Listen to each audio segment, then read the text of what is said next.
Remind all regents and others who want to speak, make sure your microphone is turned on. At this time, it's my pleasure to call this meeting of the regular meeting of the Board of Regents of Amarillo College to order at this time. And I want to welcome all who are here tonight. Welcome our guests. I just want to say you are working beyond 9 to 5. And that's in honor of Dolly Parton, who passed away today.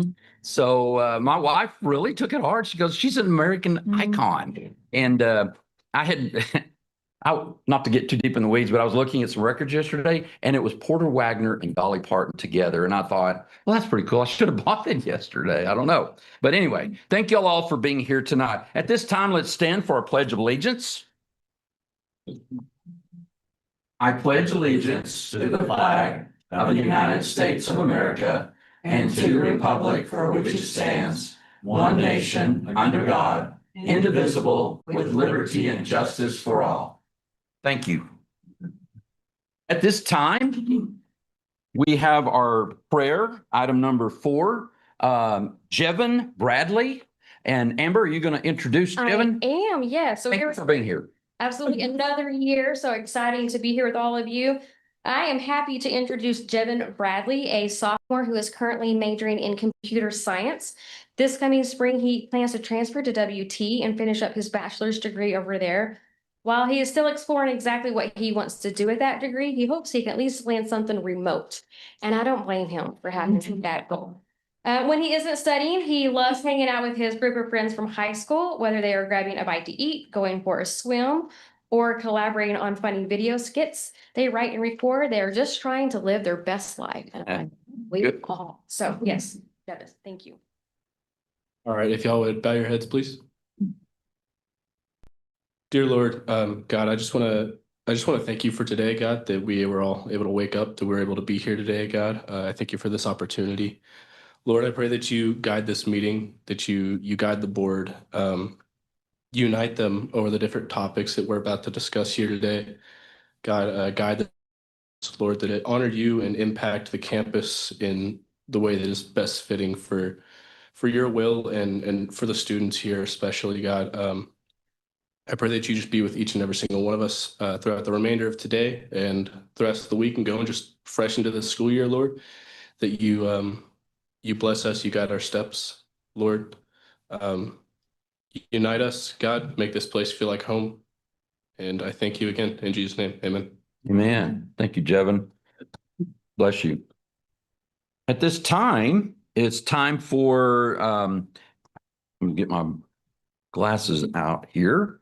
And now's the time for public comment. Anyone may address the board on any topic, whether it is on the agenda or not. If you wish to address the board, please fill out a comment card and hand it to Kevin Ball. Do we have any cards? Yeah, not given.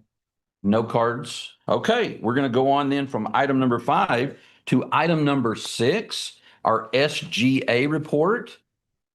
Bob? No? We're going to, oh, Amber? It's going to be Jessica. Jessica Magana is going to come up. All right, Jessica, come on up. Thank you so much.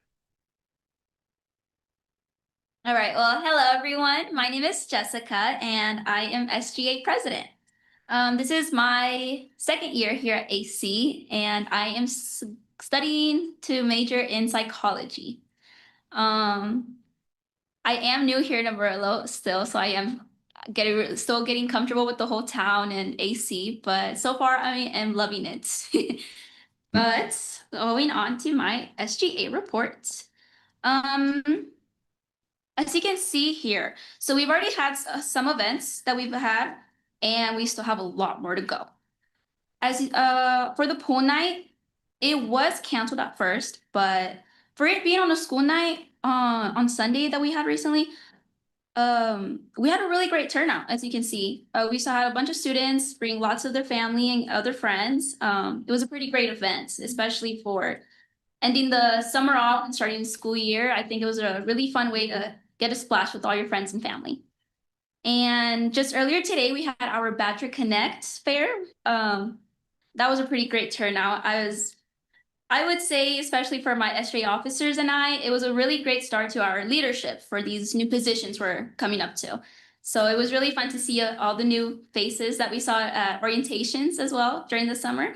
And it was just really nice to connect with a lot of the new students and encouraging them to make some new connections and join other clubs. And yeah, we're very excited to have them. But under all of that, we still have a bunch of other events coming up, which I know my sleep schedule is going to kill me for this, but we are very excited. We are very prepared, and I can't wait. It's going to be a great semester. And well, moving down to our officer introductions, I just want to point out that I have a great team with me, and I know that I can count on them for all this chaos that's about to happen. But I would like to present my officer team. Not all of them were able to come today just because of their class schedules. But behind me, we have our SJ parliamentarian, Joe Jar. And then our treasurer, Kaylee. And then our vice president, Brianna. I'm so lucky to have them, and I can't wait to see what more we all do together. And for now, moving on to our Student Government Institute. So earlier in the summer, we had a trip to Denver, Colorado. And it was where we got to meet a bunch of other SGAs all throughout the US. It was pretty eye-opening. I did not know there was other SGAs in like Alaska, Ohio, Montana. It was amazing. And it was really a leadership development for us. And we had lots of fun. We developed a lot of ideas to come bring back to here at AC, hopefully to come up with a fun, exciting change in a positive way for here at AC. And elections. So for Badger Connect, our club fair that we had earlier today, we took a bunch of applications. I have texted a bunch of new phone numbers up in my phone, and I still have a lot more to go and to get in contact with. But elections, we will be having them in September for SGA, where we will be swearing in some new members eventually and making them from potential SGA members to official SGA members. And I am so excited because I remember last year when I was a new SGA member, I loved it, especially being from out of town and being here in Amarillo for my first time. SGA was amazing. It really expanded my connections and knowledge here at Amarillo. And our SGA goals for this year from my team and I, helping students feel welcomed. So that could really just go into a lot, but overall, we just want every student here to be comfortable in asking questions, not being afraid to make some new friends as well, because networking goes a long way for sure. But we just want to make them feel welcomed and inclusive. And then moving on to collaboration and support for other students. Our goal this year is to collaborate more often with other clubs. We want to ensure that other clubs can count on SGA. We can help promote their events coming up so that more students are more aware of all the engagement and opportunities that are here on campus. And of course, just for support, that being for students, their families, and support for the other clubs here on campus. And moving on to student life, the student organizations. This year, we will be having 31 returning student clubs. And we also just came up with a new club, which is called the Badger Bookworms. So I'm really excited for that one. I know a lot of my officers love to read, so I'm sure they would love to join that club as well. And that should be it for my report. So thank you so much. Thank you very much, Jessica. Good job. You made your hometown, Wheeler, Texas, proud. Yes. Good job. And I'm glad to see the Badger Bookworms. That's pretty good. I like that. Okay, we're moving on to item number 7, Regents reports, committees, and comments regarding AC affiliates. Executive committee report, I will give that. We met last week and we went over some new items. One thing was we decided that in these Regents reports, we were going to hear also from the Hereford campus and Dumas campus representatives. And so Jeff, you're going to be up here in a little bit. I hope you're ready. Oh, yeah. Okay, yeah. And Sarah was all ready, but she had to go back to Hereford a little bit early because of the impending storm. So she was here and then left. And when I walked up, she said, "Oh, the meeting's over." And I was like, "What is going on?" It's crazy. I've done stuff like that before. And so we also talked about the tax rate discussion. We had a discussion on that. We had an update on the police department. We looked over the agenda for the board and basically got ready for this meeting. And that was it for the executive committee. The AC Foundation report, Michelle? Yes. I hope to keep my remarks kind of brief because we have a big meeting to take care of. So I'm going to report on AC Foundation. Congratulations to the foundation, which has over $100 million in the foundation portfolio for the first time. So Wow. Wow, that's amazing. it's amazing. Gosh. Keep Us Live. I've talked about that before to y'all, and that is coming up. The mailer got a little hit some snags, and it's kind of late coming out. But the first event will be on September 22nd, and so when I went to put that on my calendar, that is our board meeting. So at Sim Central, so we won't be able to do that. But anyway, look for the mailer. It should be coming soon. The foundation annual meeting is September 15th, and Plains Dairy will be honored with the Chairman's Award, and that came to you in this pretty gold envelope with the blue invitation, so try to make that if you can. Good news about our board members who are the distinguished alum for Amarillo College this year, Dr. Paul Proffer, Dr. David Woodburn, going to make. Congratulations. That's awesome. Well, that's a great honor. Those events will be September 29th with an evening reception and then September 30th with a luncheon. And congratulations, you guys. Well deserved. We're very proud of you. The Regents sponsored the volleyball team dinner yesterday, and the team swept Lamar in 3 games, which is how you do a volleyball sweep. And when I brought the food in, they had a prayer before they ate, and they included me in their prayer circle. And it was really sweet. So they were very appreciative. And the announcer made an announcement about the Regents doing the dinner. So during the game. So if you haven't paid me, be sure to see me. If you all the help, I have lots of offers to help, and really we just didn't need much help. The assistant coach did a lot, and Allie and Jessica helped out. So it went really great. So thank you all. And they were energized for the win, I think, because the food was so good. I said if we have a superstitious coach, we may have to do. I know, we might have to do that one. You want me to go to Keep going. the museum? Museum of Art. Museum of Art was super busy this summer. We had 2 big summer events. We had Art After Dark on June 26th, and there were 350 people there, and we signed up 36 new members. And then we had a family day on August 8th, which was also huge with food trucks and face painting, and they built go-karts and raced them around the museum. I mean, it was really awesome. Just a reminder, August 30th, which is just in a few days, is the last day for that Ed Ruscha and Ron Cooper exhibit. And that's that blockbuster exhibit I've told you about with the cars on the basement level. And that exhibit is in honor of Route 66. So there's a lot of Route 66 kind of art in there and things from Amarillo. Seen that? Yeah, it's fantastic. Yeah, it really is. And that's it. All right. Thank you. Thank you, Michelle. Panhandle PBS report by Peggy Thomas. Okay, I've got a couple of things. First of all, get ready, Amarillo College. It's time for Savor the Goods again.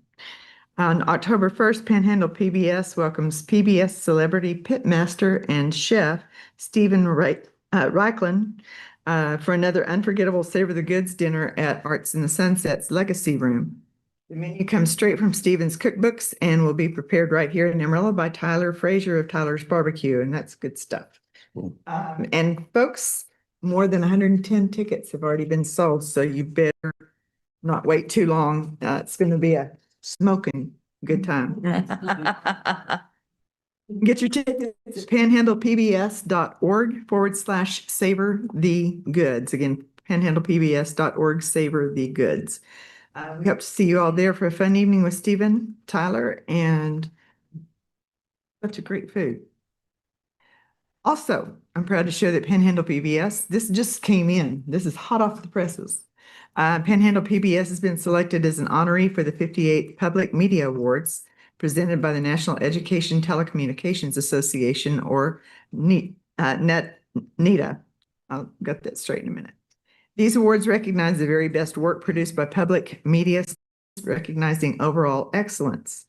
Panhandle PBS is being recognized in two important areas, and I'll say yet again, we got some recognition last year too.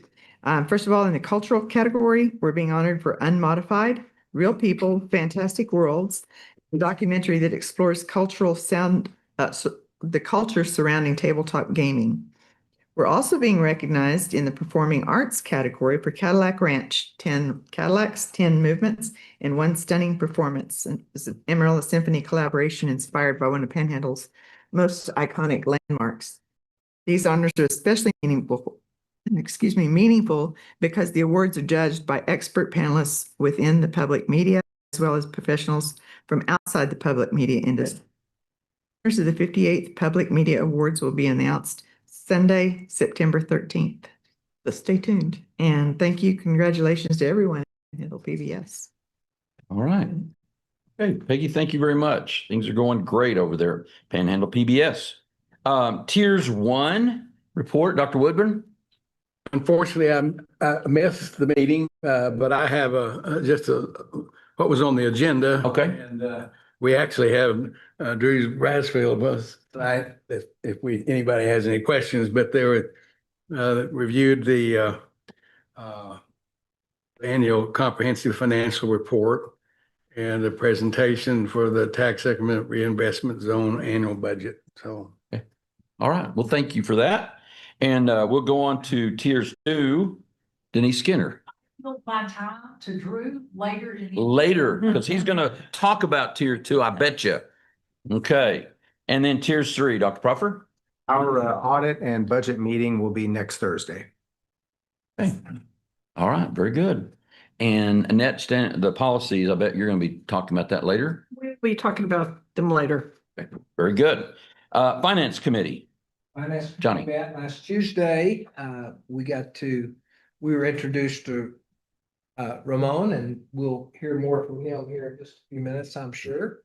We went over spent a lot of time on tax revenue and what's going on in the taxing world and the cause and internal cuts that we made, as well as the tax consequences of all the different factors that you all, I think, had seen at the last meeting.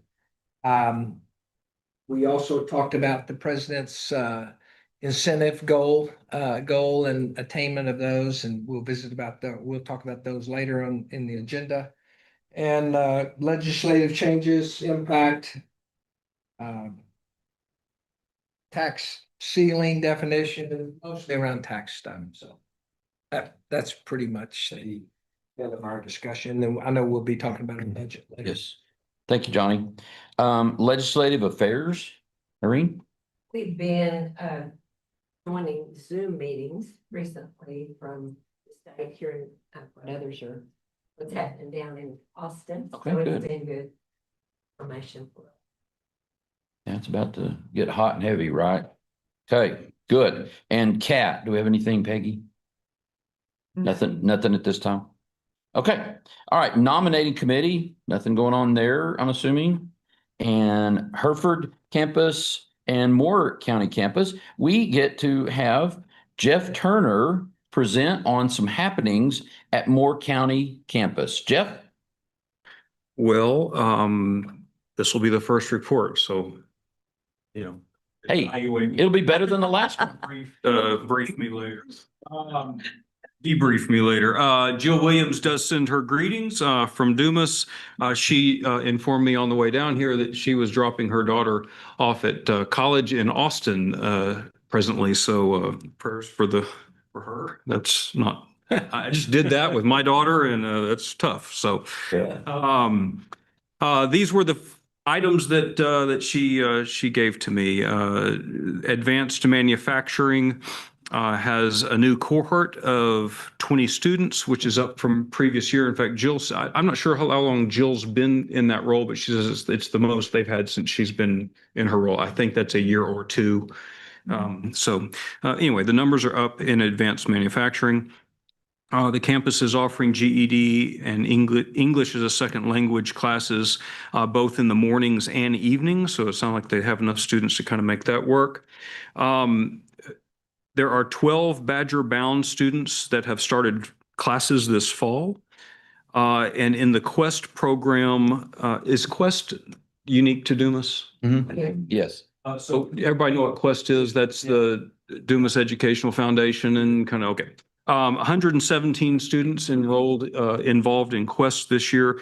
And then she says Badger Bound has 16 students, which is different than the 12 students. So I don't know if that's 16 students that are at the high school or if it's 12. Anyway, 16 or 12 is related to Badger Bound. And otherwise, my report is that the parking lot is full because I pass it every morning, and students are arriving and going to class, and looks like the Dumas campus is healthy and strong. So Awesome. That's a great report, Jeff. I was noticing in that book by Joe Taylor on the history of the first 50 years of Amarillo College that Dumas and Hereford were called Amarillo College mini campuses. There's not much mini about it anymore, is there? That's awesome. Thank y'all. we gained weight since.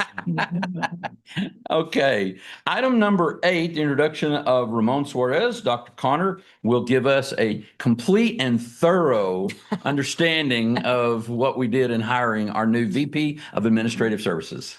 Yeah, so at our recent meeting, I just did an informal introduction of Ramon, and so just wanted to take a couple minutes tonight to formally introduce him. So he comes to us from Dallas, Texas. He has extensive finance and treasury experience at companies such as Raytheon, CompUSA, and Regency Energy Partners. He served as Chief Financial Officer and Chief Operations Officer at 2 schools in Dallas. His strong background has really enabled him to just jump right in. I think we're 2 weeks in now. You're starting his 3rd week, but he's doing a fantastic job already in leading our business office, facilities, cafe and bookstore, and IT departments that are all fall within the admin services division. So just wanted to formally be able to welcome Ramon to the college and introduce him to you all. Ramon, did you want to just say anything quickly? It's been a privilege to be here. The short time I've been here, I've already realized I have a great team to work with. And so we're going to align ourselves with the strategic plan that hopefully gets approved today. And so a lot of good things to come in the future. We'll talk more. It's been a pleasure to be here. Thank you. Welcome. Welcome.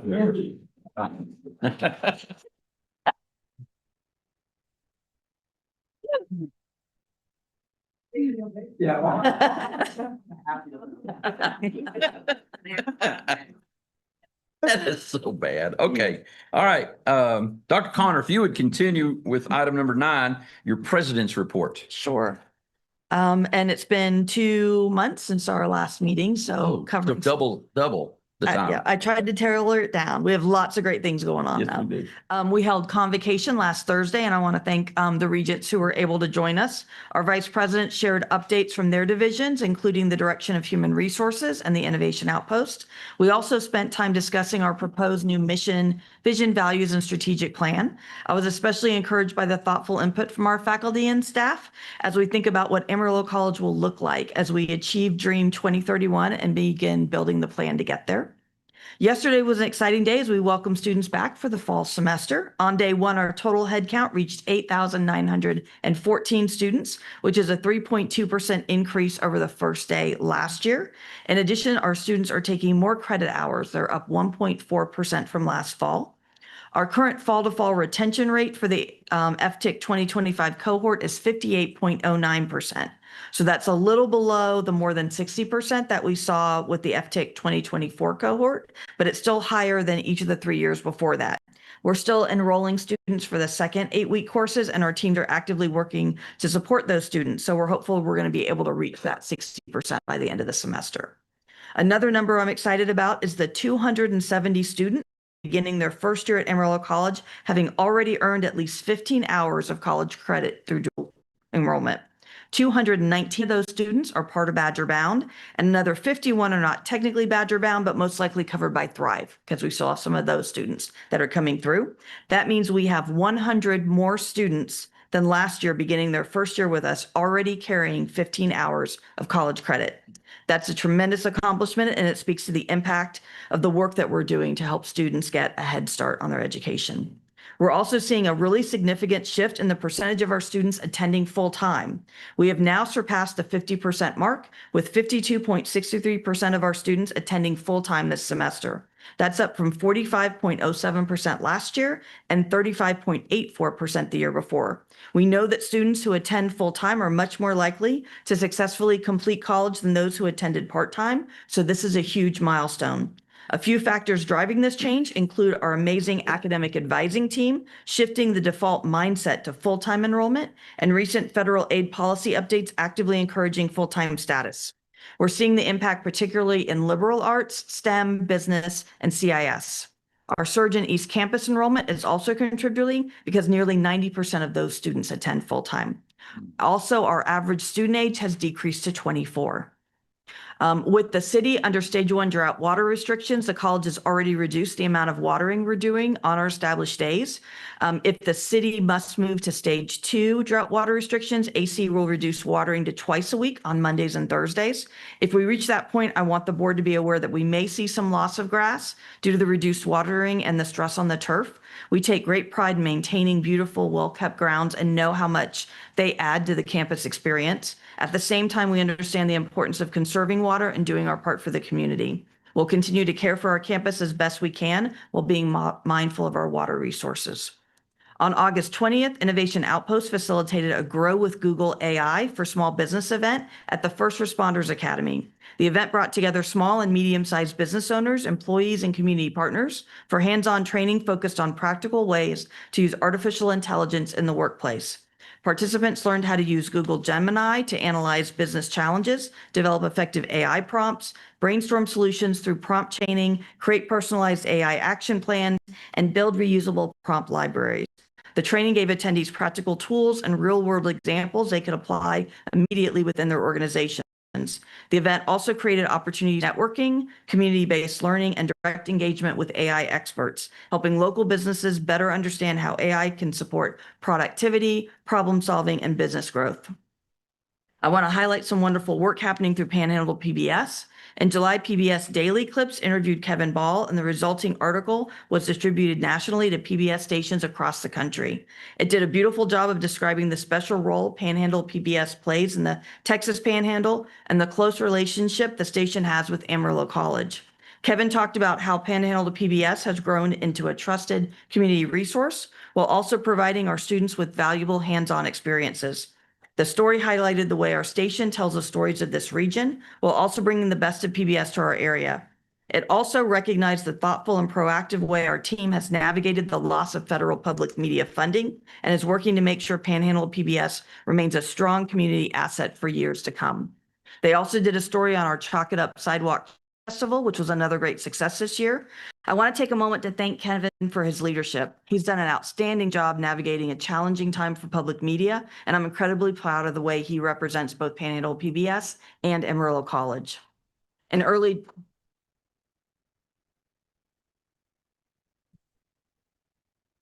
July, we celebrated the 50th anniversary of Amarillo College's FM 90. It was wonderful to see so many former DJs return and go back on the air, and the anniversary event brought out a tremendous number of community members to celebrate with us.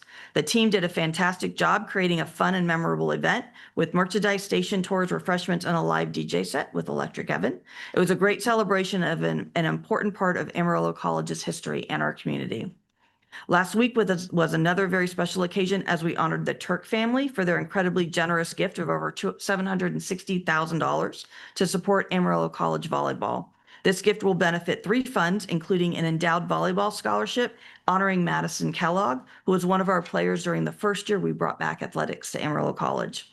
We're so grateful to the Turk family for believing in our students, creating opportunities for student athletes, and investing in the future of Amarillo College athletics. I also want to thank the board. As Michelle mentioned, you all came together, provided dinner last night, and that meant so much to the team. We completed our biennial State of Texas DIR cybersecurity assessment in July and saw significant improvement from our previous assessment, increasing our score from 1.57 to 2.44. Much of that improvement came from strengthening and documenting our cybersecurity processes and implementing additional security controls. For example, we now have data loss prevention technology that helps identify and prevent sensitive information from leaving the college network. During our previous assessment, we were also still implementing multi-factor authentication. Today, MFA is fully integrated into our security environment. For a community college our size, the goal is to reach or exceed a score of 3.0, which demonstrates that the required security controls are in place, properly documented, and supported by evidence that they are consistently being used. At 2.44, we've made substantial progress toward that goal. We do not have any major required security controls that are currently missing. Much of our remaining work involves further documenting existing processes and providing evidence of their consistent use. Our next steps also include addressing newly added security controls and continuing to strengthen our documentation. The DIR assessors indicated that Amarillo College is further along in these areas than many other colleges and even some universities. Another component of our cybersecurity evaluation is Risk Recon, which independently scans our environment every 10 days and evaluates us against NIST and other recognized cybersecurity standards. The average Risk Recon score for community college is 7.2. Amarillo College currently scores 9.5. Overall, the results show strong progress while also providing us with a clear roadmap for continuing to strengthen the protection of the college, our students, employees, and data. We're grateful to Shane Hepler and his team for their hard work, dedication, and commitment to achieving these results and continuing to strengthen Amarillo College's cybersecurity. Last week, Fitch affirmed Amarillo College's AA+ credit score with a stable outlook. This is an important affirmation for the college's financial strength and responsible stewardship. Our facilities master plan is moving forward. Surveys will be going out soon, and Broadus will hold its first on-campus collaboration day next Wednesday, September 2nd. We're looking forward to hear from faculty, staff, students, and community as we plan for the future. And we'll also be having opportunities, obviously, for the board to provide feedback on your ideas and perspectives on our next facilities master plan. The Innovation Outpost was absolutely packed with friends, coworkers, and former and current students as we celebrated Beverly DeLeberton's 90th birthday. It was a beautiful celebration of the impact Beverly has had on so many lives. To honor her legacy, the foundation's creating an endowment supporting our Suzuki program with an endowed chair of violin. The goal is $1 million, and we've already raised $240,000. I attended an artificial intelligence conference focused on the future of AI in the workforce. It was fascinating to hear from and speak with executives across so many industries and learn how they're thinking about AI, how it's changing their organizations, and what they're going to need from their future workforce. I focused particularly on industries that are important to the Panhandle, including manufacturing, defense, education, agriculture, nonprofits, utilities, healthcare, data centers, cybersecurity, and logistics. It was a busy couple of days. One message that really stood out to me, AI is a mindset shift, not just a technology shift. The workforce of the future will need people who know how to effectively use AI, and that has important implications for us as a college, for how we prepare our students, and I think there's some exciting opportunities ahead. Finally, we had a very intentional tax summer meeting. CEOs discussed the funding formula, current budget challenges, priorities for the upcoming legislative session, and heard from Dr. Rosser with the Texas Higher Education Coordinating Board. I'm also very excited to have been selected to serve as the next West Texas regional representative on the TAC Executive Committee. I look forward to working with and representing the community colleges across our region, while also representing Amarillo College and bringing our perspective to the work of TAC. That's the end of my report. That's good. Thank you so much for a very thorough report, Dr. Connor. Next item is item number 10, our minutes. I'll entertain a motion after you've had a chance to look at those. Okay, Irene, and any second? Okay, Michelle? Both sets of minutes. Oh, There's 3 sets. three sets. 3 sets of minutes. This one just has, okay, minutes of the June 30th. 2 special. And 28th and 11th. So we're all 3. Okay. Because we haven't met in a while, have we? Okay. I know. We have. That's right. All right. So any discussion? All in favor of the motion to approve the minutes, signify by saying aye. Any opposed by no? That motion carries. Next on the agenda is item number 11, the consent agenda. It's quite a lot of items in there. I hope you did your homework and had a chance to take a look at all of those. Move for approval. Okay, Annette? Who was that? John? Okay, John, thank you so much. Johnny? Just have a question, Yes. or maybe a comment and a question. There are a lot of items in here, especially some big ticket items. I noticed most all of them are renewals for software and so forth. I was curious, do we know how much, are those all same price, or do we know if there were increases on those? I can answer that. There's an escalator that's written into the contract. So probably more than half of them automatically rise, which is part of the reason why the IT budget gradually inches up every year. So there is a little bit of installation clause in most of the software.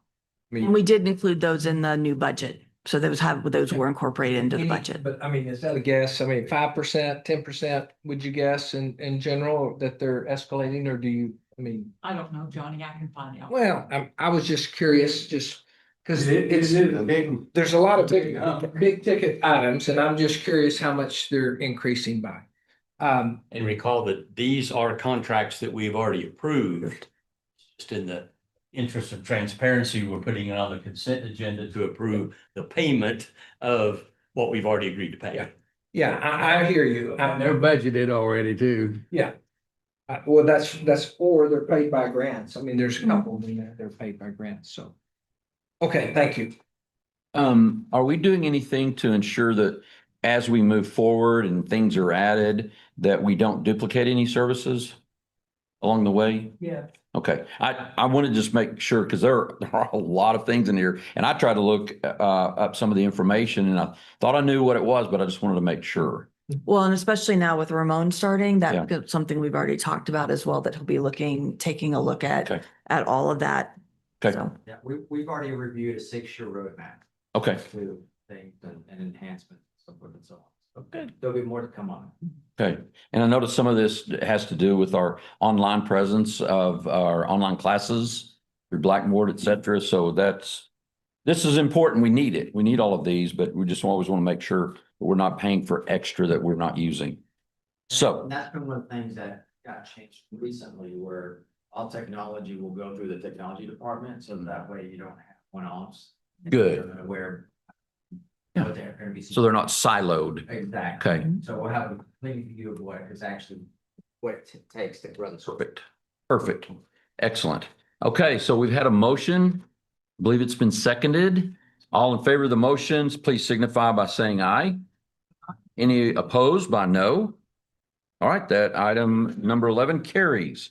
Next up, we have a presentation on the Innovation Outpost. This update will be provided by Ms. Denise Skinner and her two guests this evening, and I'll let her make all the introductions. Because I probably wouldn't be, well, we would have had fun with it. We're pleased that we get to come before you tonight and share with you where we are with the Innovation Outpost. I have David Terry with us and Kevin Sheik, and we'll introduce them as we move through. We have been spending the last 6 months working on a game plan that is executable in detail and measurable to make sure that what we're doing at the Innovation Outpost meets the needs that we have. So the purpose of us with you this evening is to let you know that we have been listening to the employers in our region about what they want from workforce development and training from Amarillo College. It just would like, when we get finished, if you can endorse our plan, certainly we would like you to be aware of what we're doing. And then to let you know that we have built in an accountability system for what we're doing.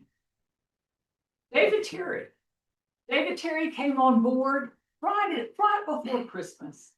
And it was interesting about how this all materialized. Y'all, I've known David since he was a freshman at West Texas A&M University. And y'all, our paths have crossed over and over and over again. And I can assure you, this path crossing is going to be impactful for the college. So I want David to tell you a little bit more about our intersection and what he is doing with. Thank you, Denise. And thank you all for your investment in the Innovation Outpost and certainly this team. I'm a member of the board of directors of the Amarillo College Foundation, and I love what Amarillo College does, being student-centric, and certainly how you support this community.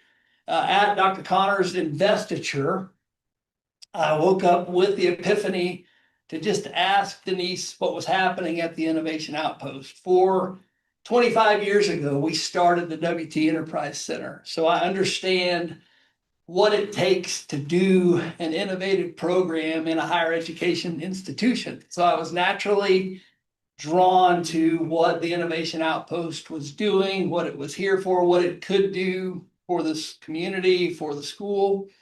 And so I was just excited about it. So I asked Denise and she said, interesting timing. It's now under my direction. And so as we sat down and talked, Denise eventually we looked at what needed to be done, and she hired me as the coach to reset the Innovation Outpost and to coach the leadership team. And what we did in almost immediately, looking at what the framework we were going to use, we adopted the Entrepreneur Operating System, the book Traction from Gino Wickman, to really start as a foundation and a framework for how we were going to discipline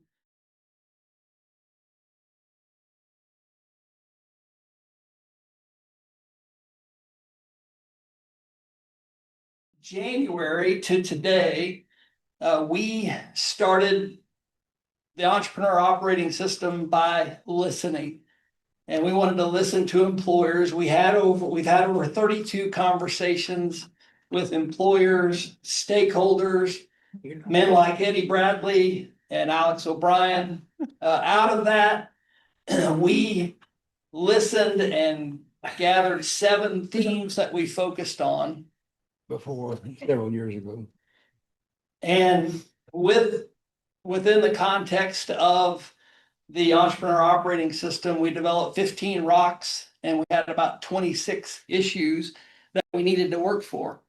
And since then, the team is engaged with more employers, formed an advisory council, and started to work.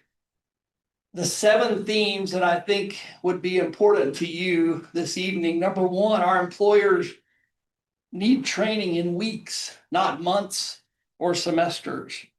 Number 2, they want customized training, not training that comes from a catalog. And they want to be at the table. They want to be involved in the process of what training is happening at Amarillo College. They want solutions, not programs. Number 4, there are a lot of moving parts in workforce development, and the IO can be the connector or the navigator for all of those moving parts in our region. Number 5, every employer named soft skills, or what we've affectionately known as power skills now, as a gap in their workforce. We went one step further to consider mindset skills as a necessary component to workforce success. Number 6, employers told us they need skills for today, not just skills for the future. And number 7, as we step into this new identity for the Innovation Outpost, the visibility that this will have will unlock a valuable resource for Amarillo College as we pursue our regional mission of transformation through learning, innovation, and achievement. I'm excited about what this team is doing. I'm excited about the plan that we have. Denise. John. Yes, in number 1 for speed is critical. You had noted that CDL takes 16 weeks at AC, but vendors do it in 3 days. Are we looking at any type of approaches where we could speed up that learning? Those are things we're looking at currently. Whenever we talk to folks that are delivering our CDL, I think that the 3-day approach with the employer that we talked to, they're not getting the full certification.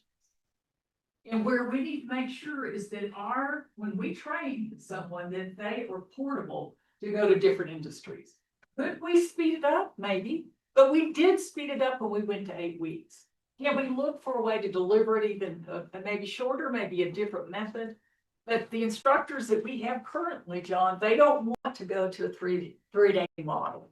All you're doing is probably teaching them how to shift gears. But that just is an instance of where we have an opportunity if the employer wants us to do it quicker. Yes, they want skills. They don't necessarily care about associate's degree or bachelor's. They want skills. But a 3-day program, I'm not sure what we can instill and embed in a truck driver that you would want to be passing you going 70 miles an hour. On the road.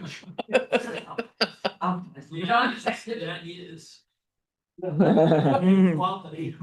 make sure that you get there. So rethinking the IO, we have spent a lot of energy and effort to make sure that we rethink it, and we rethink it based on what the employer is telling us they need, not necessarily what we think is best for the employer. So what the IO is and what it's not anymore. We were way ahead of our skis, the first version of the IO, in that we were way future oriented. And what the employers are telling us is that, yes, we need to look at the future, but it's an 80-20 mix. 80% needs to be, what do I need for my workforce to know now to go and make an impact? And yes, I need to look down the road a little bit to make sure that we're delivering what rebuilding our workforce. So where we are now, we are an acceleration engine for workforce development in our region. It is employer aligned heavily. They're telling us what they need. They're at the table with us designing what we need. They need it to be short cycle, give me a skill, and give me professionalism, soft skills. And the piece that was interesting is they need leadership development. And we're looking at that to help build their workforce. As y'all all know, folks like me are going to be leading in the next 5-10 years. And we need to make sure that the people coming behind us are doing well. They need us to be the connector. Y'all, there's all kinds of resources that are out there that are hard to navigate if you don't know where they are. And the Innovation Outpost through Kevin's leadership will be that connector. And then the other piece that will deliver to you is that we're going to have an accountability system that will be that will be hard to match. In fact, that we will deliver what we say we're going to be delivering to the Amarillo community. What we do best, we are the accelerator between the employer and a quality workforce. The other piece that we will deliver on is we will figure out how to deliver it quick, tailored to what the employer wants, and we will deliver an upskilled, quality-ready person who has the technical skills and the soft skills to be successful in their work. Now, next, in mindset. That's what we're after. We're going to deliver what the employer needs now. We're going to look at what's next, and you can see that that's emerging technologies, AI, automation. We're looking at that, but the big piece that every single employer asks us to deliver on is the mindset skill. So we'll develop and embed all of that in what we've got. Our core values, you see the list there, but the one that I want to hammer on that will be very different in this version of the IO is the relentless collaboration. We will no longer be siloed, trying to do what we do and deliver the training without any help from anyone. We are dependent on what Frank Sobey's got in academic affairs. That we have to be able to collaborate, that he can help us design, deliver whatever the training is that we need.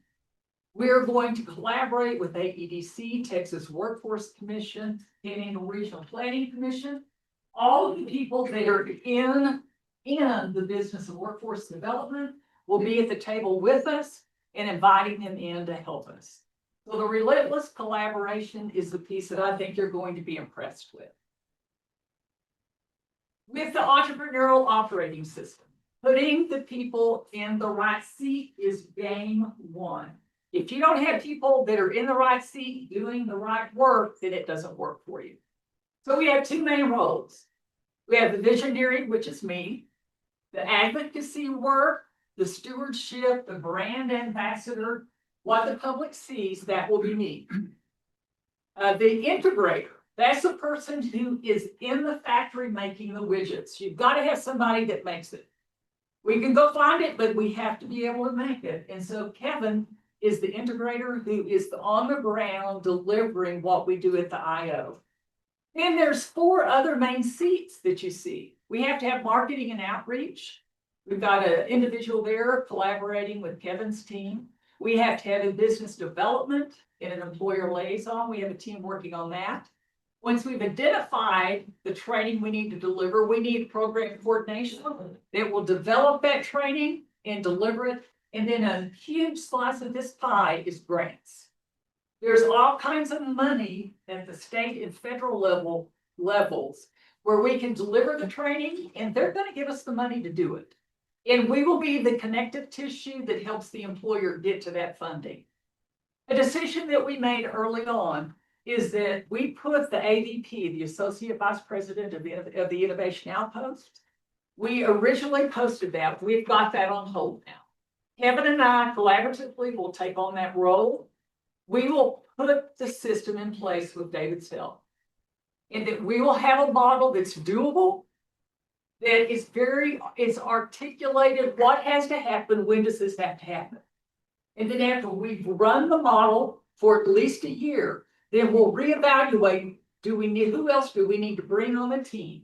But until we are sure that the model runs right, we believe that who we have on the ground right now is who we need in the right seat. All right, what we'd like to do now is show you the plan. What are we going to do? We have developed a system, and now how are we going to run the factory? So Kevin is here to show us how we're going to run the factory. Good evening. My name is Kevin Cheek, and I'm the Executive Director of Workforce Training and Development at the Innovation Outpost. But what I wanted to share with you is our 3-year plan from now. We want to be the first call that employers make when they think of upskilling and reskilling their workforce. As you can see, we have 5 numbers on here. Those are the goals that we're going to be working towards as we move forward. The one goal that I always like to really focus on is the retention aspect that we will focus on. Is that shows that we are delivering high quality content as we move forward if they keep coming back to us over and over again for the quality of education that we're offering. And that is one of the most important goals that I see in workforce training, is that we deliver what our industry needs at this time, and they come back to us and know that we will deliver again quality education. As we move over to the year 1 goals, this is where we kind of prove the model of what we're going through by September 2027. One of the areas that we're really going to focus on is going to be the 3 sector sprints that we'll be focusing on. We're also going to formalize 8 to 10 employer partnerships.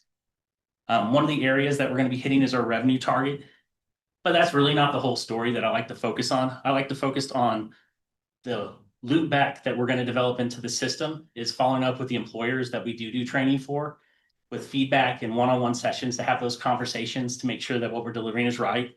Then we're going to follow back up with the students that have gone through the training to identify where they are in the current workforce. It's not just about that they're in the seats. It's not just about that we successfully completed the training. It's about that economic mobility that we create with these opportunities, helping them grow within their jobs and seeing where they go is going to be one of the most important aspects.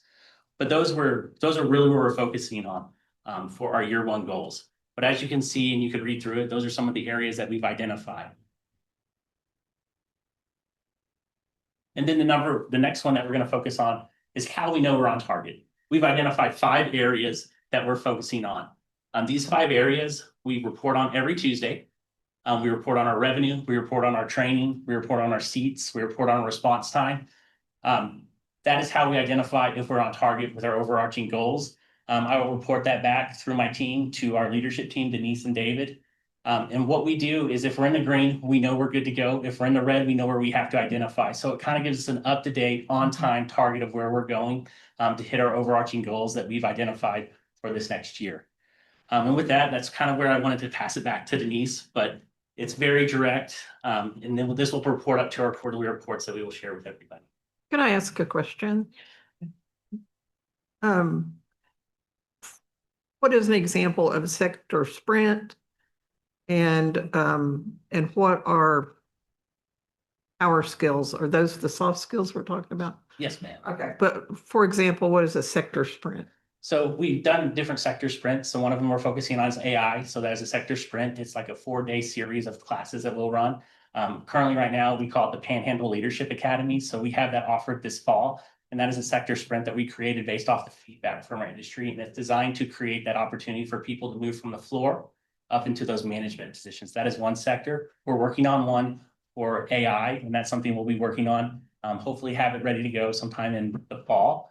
But that's designed. So we really had to be very strategic on how we do that. It's really hard for us to pull people from manufacturing floors to come in and do these sector sprints. So we try to do them every Friday, every month. That allows people to apply those skills to move forward. And then they can come back and discuss those skills as we move forward. We wanted to do them all within a week, just unfortunately with the workforce, that's not something that is really possible for us to pull those individuals. But those would be some of the sector sprints that we focus on. Kevin, is Art Flash another example? Art Flash was a request from an industry partner. So we heard from multiple partners that Art Flash was a very big area. I did not know what Art Flash was at first. So it's high voltage training. So we got multiple employers asking us about that.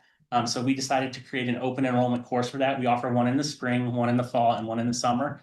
And it's just our responsiveness to our industry needs is that based off of their feedback, we sourced a trainer to come in and teach that course for them because we want to make sure that we offer what they need in a timely manner. Question, Kevin. So on the revenue side, besides the coursework, is that pretty standardized or are the fees customized to what the service is that the employer is looking for? Yes, ma'am. So we have multiple streams of income that come in. So for our revenue targets that we look at, so we do customized contract training, which is where we go out and bring that to an industry partner and we customize whatever they need. We have off-the-shelf training, but there's a price that's set for those individuals. We do open enrollment courses that is kind of customized based off of what we're offering those courses for and the instructor costs, so we can make sure that it's a win-win for everybody through that process. But that's where we do a lot of the revenue. One of the big areas that we focus on is going to be skills development grants as well. And then we also have all the other funding sources from the Texas Workforce Commission and other grants that we work on. Are the courses paid by students or employers or both? Both. Okay. Yes, ma'am. The other revenue source that we have are facility rentals.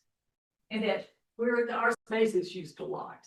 And as y'all remember, we have the research phase. We're still finding out a way that in a market for those. So there's a lot of opportunity for us to have people use us. IAC, for example, the new painting company that AEDC brought in, we've designed training for them that Kevin has hooked them up with a funding source.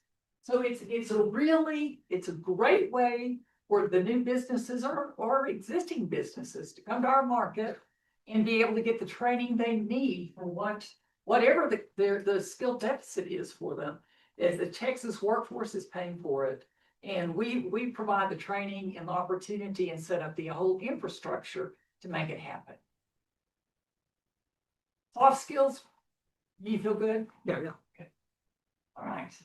Good question, John. Thank you. Kevin, thank you. Our cadence. Here's what you need to know is that we are highly structured in what we're doing now. It is extremely measurable, it's targeted, we know what we're doing, and we're going to deliver on it. We have systems in place now, scorecards, that if we're off track, we'll know immediately. The longest that we can go, excuse me, is a quarter with us missing our marks. But weekly, we should be able to know weekly, we should be able to know whether we're hitting the marks or not. And you see internally what Kevin and David have set up for delivering on our internal numbers. External, you'll see the cadence of what we're doing there. We will be coming back to all of our stakeholders regularly to report, and it will be easy to deliver these reports. We don't have to go scramble to get them because every week we're tracking it. We just need to roll it up and measure it and make it work. The filter that we have on what will we do, there's a filter. Does it get on the drawing board for that quarter's work? is we go back to our values, mission, purpose, focus. Does it fit that? And do we have the manpower, the people in the right seats to deliver it? And if we don't, but it's something that we still need to get to, it goes on an issues list. So the things that we need to get to, but they're not going to be this quarter's work, go on an issues list. And at some point, we as a leadership team go back and look at it. And either we have to put the infrastructure in place to go do that, or we have to just continue to kick it down the road and say we don't have the ability to do it yet. So what we ask of you, number one, our hope is you endorse where we're going. The entrepreneurial operating system in the book Traction has given us the model of what we need to go do and how to execute it. David has led us through all the steps we need to come up with a solid plan. You know how we're going to wrap things through. Does the IO need to tackle this? You now know how we're going to look at it and decide. And then the other piece would be hold us accountable. We're going to give you a product that you will be proud to say, this is Amarillo College. This is the work we do at the Innovation Outpost. So what we do, this is where Amarillo's workforce learns how to work today and how to adapt tomorrow. We will do this, and I can assure you it will be delivered. What you have at your place, you've got a report, an annual report, and then you have just a nuts and bolts of our vision fraction organizer about what we're going to be doing and delivering for you. Jay, that's what we thought. I've got a couple of questions, maybe. When you were talking about the cadence and the meeting with the individual groups, tell me how the relationship is going to operate with AEDC so that Amarillo College is a critical component of the companies they plan to bring in. It seems like we ought to meet with them on a more regular basis than whatever it seemed like it was up there. Does that make sense? It does. We're here approving minutes. Kevin and his group, they meet regularly with representatives from AEDC in planning what we do to make sure that whatever we're doing, they're part of the planning. Okay. They're on our advisory council. Okay. As Good. interest gets more embedded in our community, he will see that the leadership team at the IO is part of his recruiting program. And we're developing those relationships. They know where we are and what we need and what we can provide for them. And again, rapport, just being able to be in the same room with AEDC folks. And y'all, with Andreas coming in, he is, he's kind of like where Jamel was originally. You're scrambling to get to meet everybody and know who the connections are and where they go. And Jay, you're right. We have to be at the table. The other part was some sort of council of employers. Is there a group where the employers meet together and in a friendly way discuss the things that they all need in common? So we started a manufacturing alliance last year. Okay, so we started a manufacturing alliance last year. We've had 2 manufacturings. We usually meet in the fall of every year. So our first one, we brought in somebody from the DFW area, and he spoke about kind of creating the manufacturing alliance, how they've created the Dallas County Manufacturing Alliance. Then last year we brought in a specialist who worked at Microsoft for many years, and he was an AI specialist, and he talked about how AI and manufacturing are going together. But it kind of gives us that idea to where we're really able to identify those specific skill sets that companies are looking for. One of the other areas is that we did a coffee and connections earlier this month, and that was a time where we invited multiple employers to come in, and we had conversations with them about their workforce needs, and we wanted to share what we have. But it just allowed us to have our instructors that we have there in the room as well to have those conversations. I'm not a subject matter expert in a lot of areas, so I brought the right people into the room to have those conversations. So really what it was designed to do, and we plan on continuing those. David has given us some great feedback, and we'll be working closely with the ADC because they said, are you going to continuously do these programs? And I think it's a great way for us to have that networking conversation. It was from 7:30 till 9. I did not stop giving tours until about 10 o'clock that day. So it was a great event to show everybody around. And we had about 30 plus employees there that day. So it was great. Does anyone else have questions? Sorry, Denise. I I really like this approach and I appreciate the work that y'all have done together. And David, thank you for your help. And Denise for your leadership and Kevin for your work. On the how we report external, do you think the AC Board of Directors might, or Regents might be on there somewhere? It was up there. Was it? on the- Stakeholders, They further added that. on the last line. They added that on.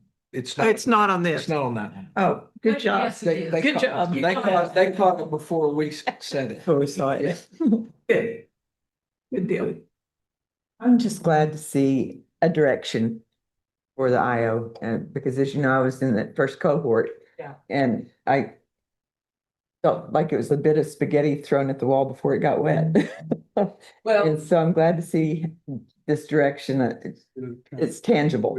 thank you, Peggy. And y'all, big thank you to David Terry and that Henry at Jamel's investiture, him walking up to me and saying, Denise, I want to help. Y'all, what a difference that made for us. I want to help. And that he brought a structure to us, his background and expertise. The guy is a servant leader. And we have put together a plan that is going to get the job done. So I'm grateful for the opportunity that y'all have given all of us. And y'all just get ready. You're going to be standing up and cheering and going, those are our people. So thank you. I want to just say, Denise, thank you for your leadership and you asked for our endorsement. I fully endorse what you all are doing. Thank you, David. Thank you, Kevin. And I think the entrepreneurial operating system is something that I think is a great application for this opportunity. And I would even ask us to be looking at that as a model for our institution on how we run our college. I know that's growing the vision somewhat, but I do believe strongly in what you're trying to do. And it basically is really creating the vision and putting the metrics, putting the steps it's going to take and the metrics to be able to measure, are you really getting there? And you're sharing it on a continual basis. And I couldn't applaud you anymore for bringing it to us. And I think it's a great opportunity for us. So thank you for what you're doing and go forth and Any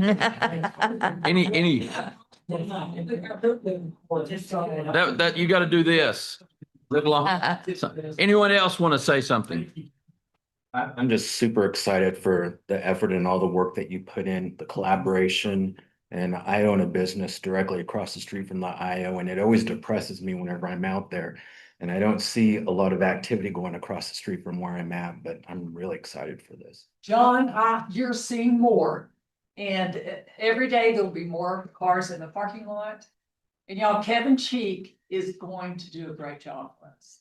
And I'm just so looking forward to what the IO will produce for our community. And more importantly, what we'll do for the quality of our workforce, what we'll do for the recruitment of new employers to our area, and what we can do to do the future workforce for our community as well. So we're grateful. Thank y'all. Anyone else? Is the cafe still in the plan or? No, we're not going to do a robotics lab. You have to eat somewhere else, John. Well, Denise, I just want to say that the way that y'all came together in all these intersections, those aren't accidents. Those are God-led moments where y'all got together, and I just want to say thank you for your work in giving us this direction, and it's ready to go. I can just feel it. I can feel the momentum. I can feel the energy and the effort, and like Johnny said, we're all for it. We're all for it. Thank you, Jay. Okay. Hey, Jay, your leadership through the range and making sure that connection stayed intact, grateful. Oh, good. Well, you're welcome. Thank you. All right. Thank you so much. What a great report. Okay. Now, item number 13. Drew, you're going to have a hard act to follow right there, but we know you can do it. We have with us this evening, Drew Brassfield, who's going to talk to us about the proposed expansion of Tiers 2. Drew, take it away. Okay, thank you, folks. Regents, it's a privilege to be here. I agree wholeheartedly. I don't know who put the agenda together, but I should have been the opening act for that. So I'm here to talk to you tonight about the potential for a Tiers 2 expansion, our East Gateway Tax Increment Reinvestment Zone. It was established in 2016 by Ordinance 7627 with a tax base of just shy of 40 million. There was a small expansion effort that was done in 2020 that added about 1.4 million to the tax base. And the zone's original goals were to relocate and redevelop the Big Texan, add some new retail entertainment venues, an RV park, and so on and so forth. As it stands today, this is what the current zone is comprised of. On the north end, it is bound by Southeast Third. On the east side, it is bound by Lakeside or Loop 335. At its southernmost point is Southeast 34th Avenue. And then I always find this ironic that on the west end is Eastern. Just to confuse things. Yes, sir.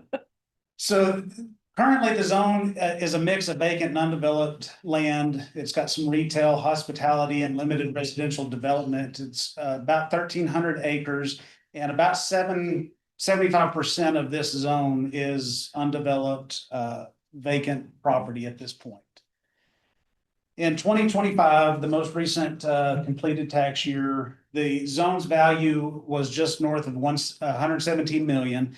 And the positives currently still stand with the Big Texan Steak Ranch and some of the other anchor businesses with FedEx, XL, the Premier Truck Group, and so forth. The downside, the negative aspects of this zone is that primarily it is vacant. There, quite a bit of it, 3/4 of it is vacant, and there's very poor drainage in this area, and there's not near as much water and sewer infrastructure as what anybody would have. Currently, this this zone is committed to 4 different outstanding commitments with a hotel, the Premier Truck Group, and a couple of Toot and Totems. This last year, the zone completed paying off the city for a water line extension that took place in the vicinity of Whitaker and I-40. And why are we talking about the potential for an expansion? Well, towards the end of 2025, we had several prospective developers approach the city interested in developing in this area, and quickly noted that the extending of water and sewer lines to the properties that they were eyeing added significant cost to any potential development that they might do. And so their inquiry to the city was, what can the city offer to help? Just like Amarillo College, any of the other taxing entities, we all have budget restraints and constraints. And so the idea was presented that we might possibly expand the tiers boundary to incorporate some of these areas. And so we first took this idea to the Tiers 2 board back in February of this year. And the direction from the board was to do the research, do your homework on this, and let's see what it potentially looks like. And so in this research, and I apologize that this map is not the easiest to read. There's a lot of information on it. But the red hash marked area shows you what the current zone looks like. And then the blue and tan parcels are all the parcels that are being examined. There's a total of 211 of them, and I'll go into some detail on those here in a second. But from a visual standpoint, the blue hash marked parcels are the ones that are performing reasonably well to very well. All the tan parcels are either flatlined or they are severely underperforming as far as property values go. So as I mentioned, there's 211 of these parcels that we've been looking at. In 2018, these parcels were just shy of 69 million in value. In 2025, they were at 116.7 million in value. So there's been an increase of about 47.8 million over that 8-year time frame. But a big chunk of that came from just 3 projects. The Utility Trailer of Texas project, the Road Ranger travel center and everybody's favorite Buc-ee's. And I think it's worth noting too that from these parcels, Emerald College's revenue currently, as of the 2025 tax year, is $256,742.79. And so as we look at the potential for this expansion, I think it's important to note that Emerald College will continue to receive that revenue. You're not losing any revenue.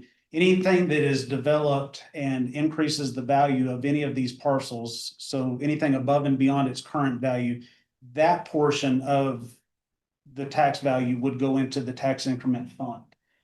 And so one of the questions that has been posed as I have given this presentation to some of the other taxing entities is, you know, why would we do that? Why would we give up today's tax dollars for, you know, potential growth for tomorrow? And I'm of the opinion that the tax increment reinvestment zone is a tool. Right now, that tool is currently not available to this part of Amarillo.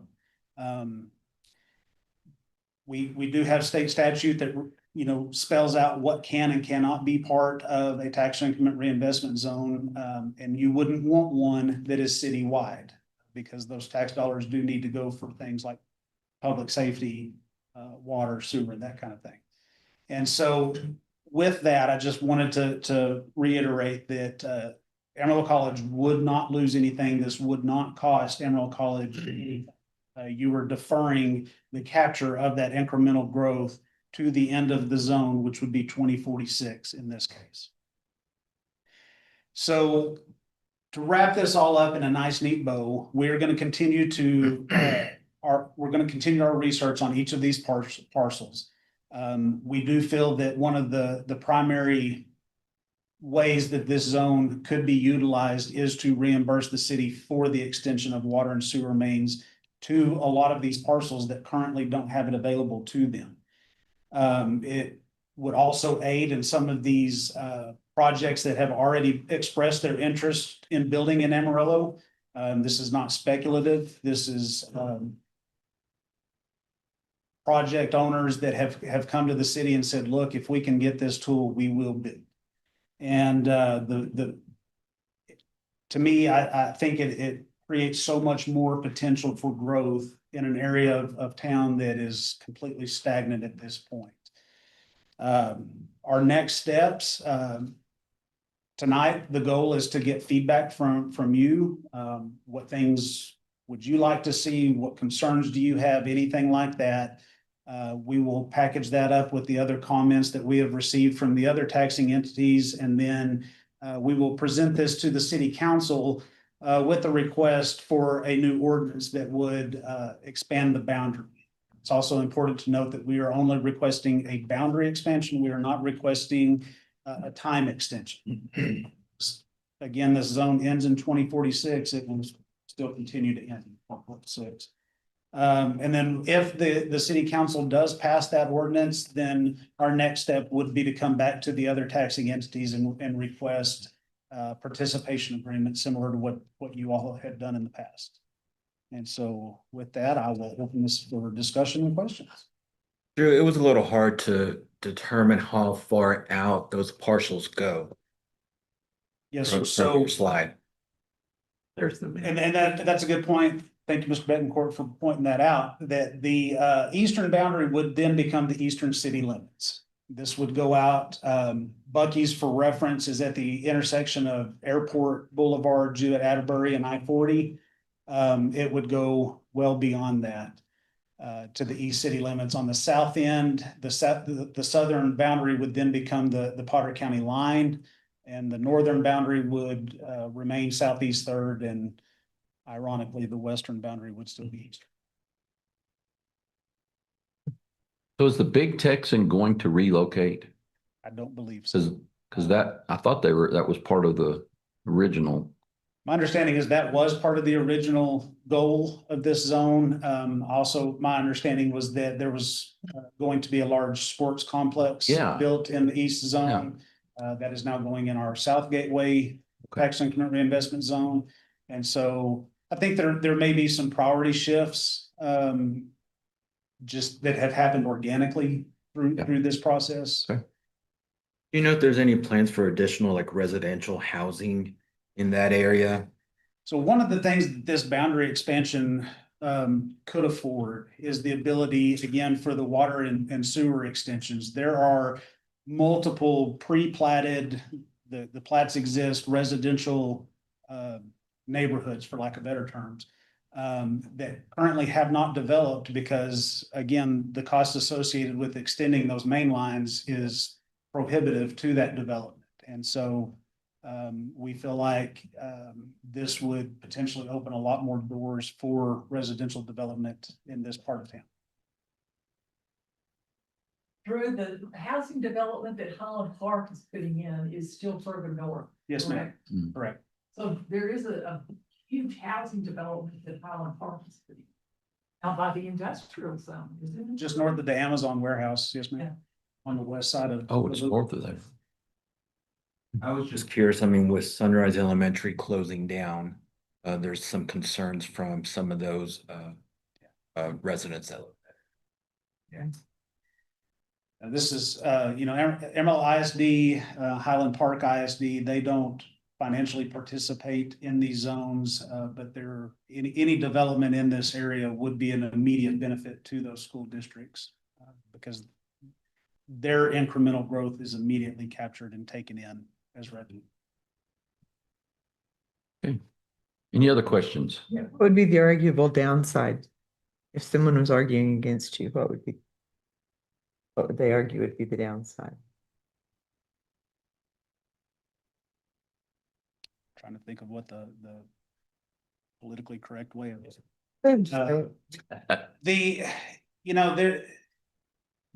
I have heard statements that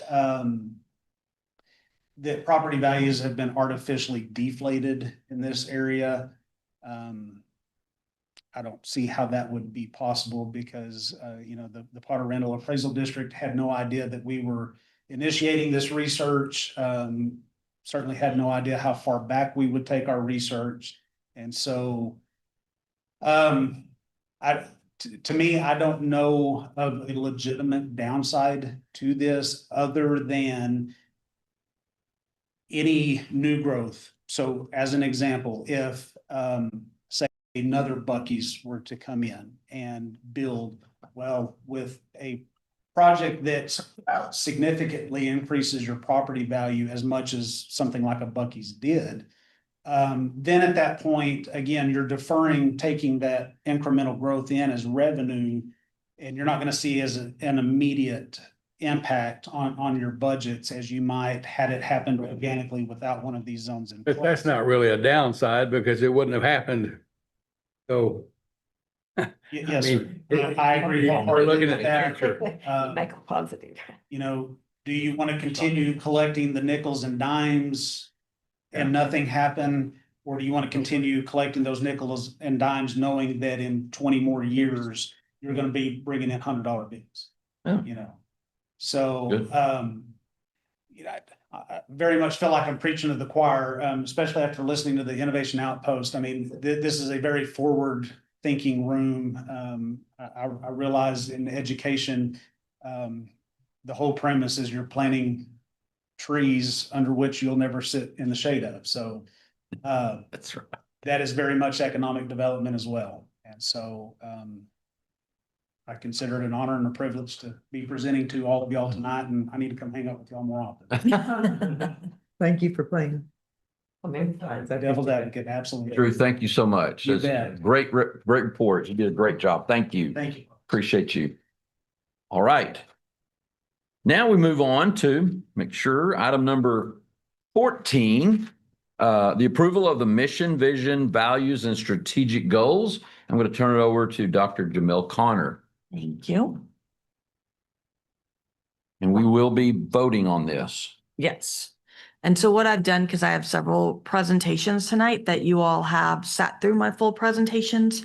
So what I've done on each of them is I've started out with just a slide that kind of has a little bit of a summary, but then behind it is the full presentation. So if on any of these you want to walk through the full ones again, I'm happy to do that. So starting out with the strategic plan that we walked through, I wanted to, in my couple of slides, is talk about the updates that we made from the mission, vision, values, and strategic plan that I presented to you all, and what changes we made based on that feedback. So the first one's the mission statement. So we worked on that one a little bit, right, to make sure we got that right. So the way that that reads now is Amarillo College is committed to transforming lives through learning, creating opportunities for student success, and nurturing prosperity for the Texas Panhandle.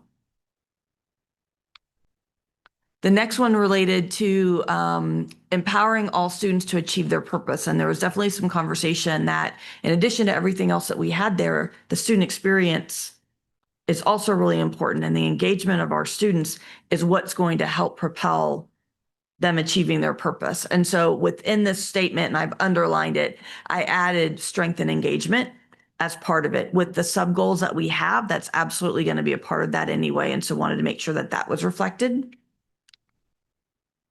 Our Badger Bound goals and metrics. So there are some questions based on the prior presentation that we had done on where we're at with Badger Bound. And when we went back and looked at it, these numbers are based on Collins, right? Collins' data of how he looks at exactly all of the different factors, whether it's related to House Bill 8 and what we're receiving in funding, or like for this, what constitutes a Badger Bound student either being eligible or matriculating to us. And so as we went back and looked at the prior presentation, while they pulled information on Badger Bound students, it didn't have that level of making sure all these different factors were in place. So for example, we have several students that are working on Badger Bound that maybe they've completed their 15 credit hours, but they may only be juniors. So they're not really ready to matriculate yet because they haven't graduated from high school to move. And so we feel confident that the baseline data that we included here is accurate, that then would take our going from the 661 to 1,100 as our goal for the students that are eligible. And then those that actually matriculated 170, and we would take that to 600. And then when under one of our sub goals, which is ensuring a strong financial future, part of that too, when we talked about all the revenue streams that we're going to be looking at and optimizing, you all brought up really valid points that grants is and will just continue to become a stronger force of our revenue income. And so I added grants as another item to make sure that we're prioritizing that. And so those were the changes based on everything that we walked through and talked through at the last meeting. Again, I can walk through all of the goals again from the presentation if you would like me to, or if you feel comfortable seeing those changes if you wanted to move ahead with the vote. Good. I'd like to move for approval. Second. All right. That was great. Great. I also love the fact that we had the Innovation Outpost and it's deeply embedded in here as one of the key features of number 2. I'm glad to hear that. It's awesome. Okay, so we've had a motion and a second. Any other discussion or questions? All in favor of the motion, please signify by saying aye. Aye. Any opposed with no? All right, that motion carries. Thank you, Awesome. Dr. Connor. Thank you. Appreciate Very that. exciting. Yes. Excellent job pulling all this together and including the community, including the students. You did an excellent job with that. So. For sure. All right, item number 15, our public hearing on the proposed tax rate for 2026. We're going to go ahead and open this up with Dr. Jamel Connor in accordance with provisions section 26.06 of the Texas Tax Code. A notice of public hearing regarding the proposed tax rate for 2026 was published in the newspaper on August 17, 2026. At this time, any person or persons wishing to come before the Board of Regents regarding the proposed tax rate for 2026 for the Amarillo College Junior College District is given the opportunity to be heard. Hearing none, we go on to close the hearing. We'll go ahead and close that hearing. That was a quick hearing. So we're going to go ahead and close that hearing, item number 15, and then move on to item number 16, which is the approval of the tax rate for 2026. Thank you. So I've included one additional slide here, and then again, if you all want to go through all the slides again, I'm happy to do that. So what I tried to do was just to put a slide to kind of talk about the salient points that we discussed last time and a few other numbers that might be helpful. So again, the 2026 tax rate change would move from 0.21994 to 0.24670. Some of the points to be aware of on that is, as we talked about before, when you're looking at the tax values and the offsets related to that, the net values year over year are decreasing about 149 million is the estimate. Also, when we looked at the average home value, that slowed in growth versus prior years. So in prior years, we had some bigger jumps, 5.7% jump, a 3.2% jump. Between this past year and this coming up year, that's remained fairly steady at just a 1.1% increase in the average home value. And that's at $228,000 number. All of this with the tax rate that's being proposed actually then results in a projected $1 million decrease in the tax revenue that Amarillo College will receive from our current year. So that's the overall from 36 million to 35 million, which is what we've included in the budget, is that $1 million anticipated decrease. And then while we look at it per 100,000 or $100 and also versus the average of $228,000, I thought it would be helpful to see the change in the tax rate for what they consider a single family residence would be, which is at $156,359. So an average single family residence, their rate would go from $340.68 to $385.74. So that's increasing their tax rate $45.06 annually, $3.76 per month. So that's kind of an overview. And would you all like me to walk through the other slides as well? What portion of that is the M&O versus? Sure. So we'll just switch over. No, you're good because this is a good, so you can see that of the 0.24670, 0.06830 is INS and 0.17840 is M&O. Top one.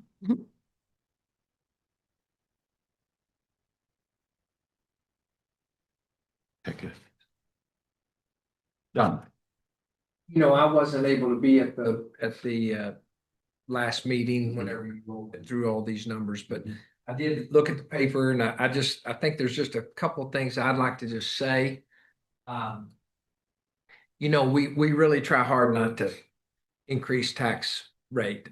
I know that's one of the things we've sort of lived by for the last how long? Long time. We've just said we do not, we want to do everything possible to keep from doing that. And from what I've understood through discussions that we've had since I got back and was able to kind of get up to date, was we've done a lot of things to try to avoid having to increase tax rate. One of them was to, decrease our expenses internally. But when the governor says you can't increase tuition, you only have a couple of levers you can pull. And one is to decrease your expenses internally or to increase tax rates. And then we were hamstrung. The other part that was really interesting to me was this decrease in the tax levy on all properties, which really surprised me. And I think so. There's so many different factors that are going into this. It seems to me of the income, the increase in tax and property tax valuations slowed dramatically. And then whenever the cap on, what is it, the tax ceiling cap that was on people that are exempt from taxes after 65 or whatever the numbers are. The point is just to say, I feel like we did everything we could possibly do to avoid having to increase taxes. And I don't see a way that you get around it. The oddest thing of all to me is that we're going to increase taxes and still get less money. And that's the part that I think is important for I guess it was important for me to understand. And I guess it sold me on why we have to do it. So those are my comments. Could the board adopt a lower rate while maintaining services and rebuilding reserves more gradually? And if so, what would the trade-off? So the complication or the difficulty with that is to move this down. I mean, you're talking about, pretty substantial then decreases that we would need to make. The budget's due in a week, so if the board decided to vote no and they wanted to actually have a lower one, I will go back and I will balance the budget. But with the dollars that I would anticipate, that would probably, I would say that would definitely, we would have impact to services. We'd have to look at our academic programs. We'd also need to look at our personnel, right, and our employees, because that's one of the biggest pieces in the budget right now. I also wasn't able to attend the special meeting, so that questions, I do apologize. No, don't apologize. But with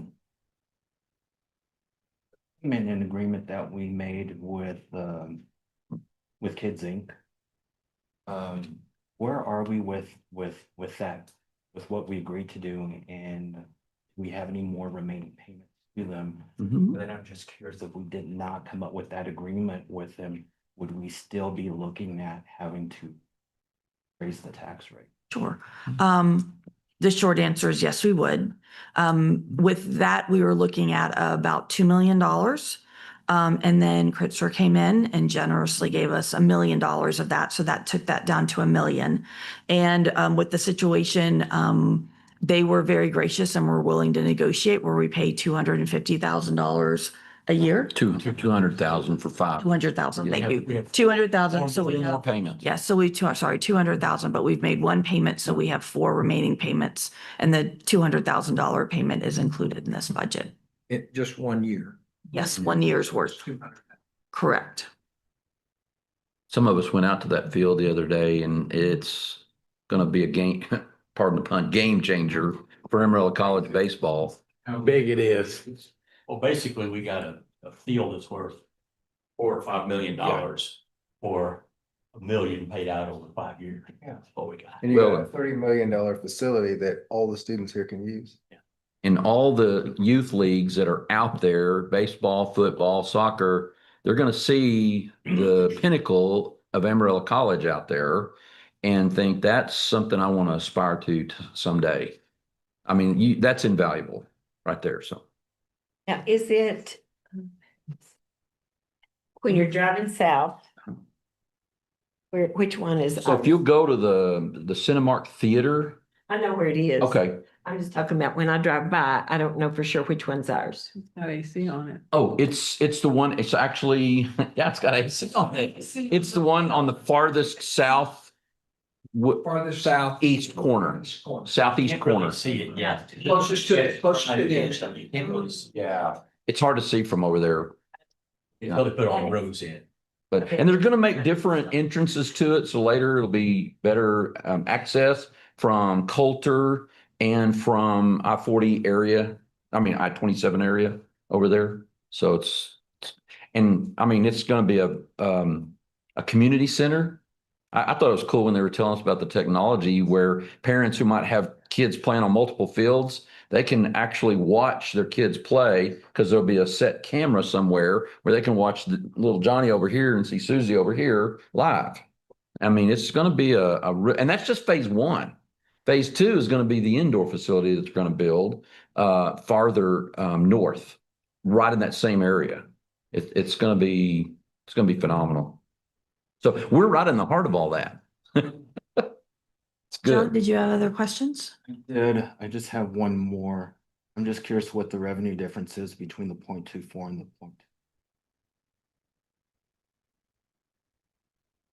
0.24 For the college? 0.21. We're actually losing $1 million. Million something. Even with that increase, we're losing money because of the tax value. And that was the slide where we, and I know that there's been a lot of communication on that in some articles out there, but our certified values between last year and this year increased $50 million, which is a great thing, right? The tax overall certified values have increased. And our property under protest, you can see that those properties that they're working on now, that dollar value also is half of what it was this time last year. So that takes us up to about $59 million in positive. However, this year, the number of properties and the amount of that that's falling under those tax ceilings for those exemptions actually increased by $208 million. So the net of that, when we're applying these taxes to the tax value, it's $149 million less. So that's because seems counterintuitive, raising the tax rate, and yet we're actually going to lose revenue from what we get this year.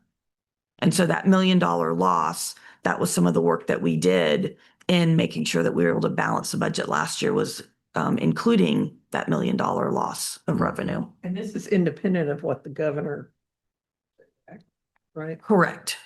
Yeah. This is just related to the, 2.3 this is million. what we're talking about right now is just related to the tax revenue. I'm sorry, that reminds me of my last item of frustration while I was gone.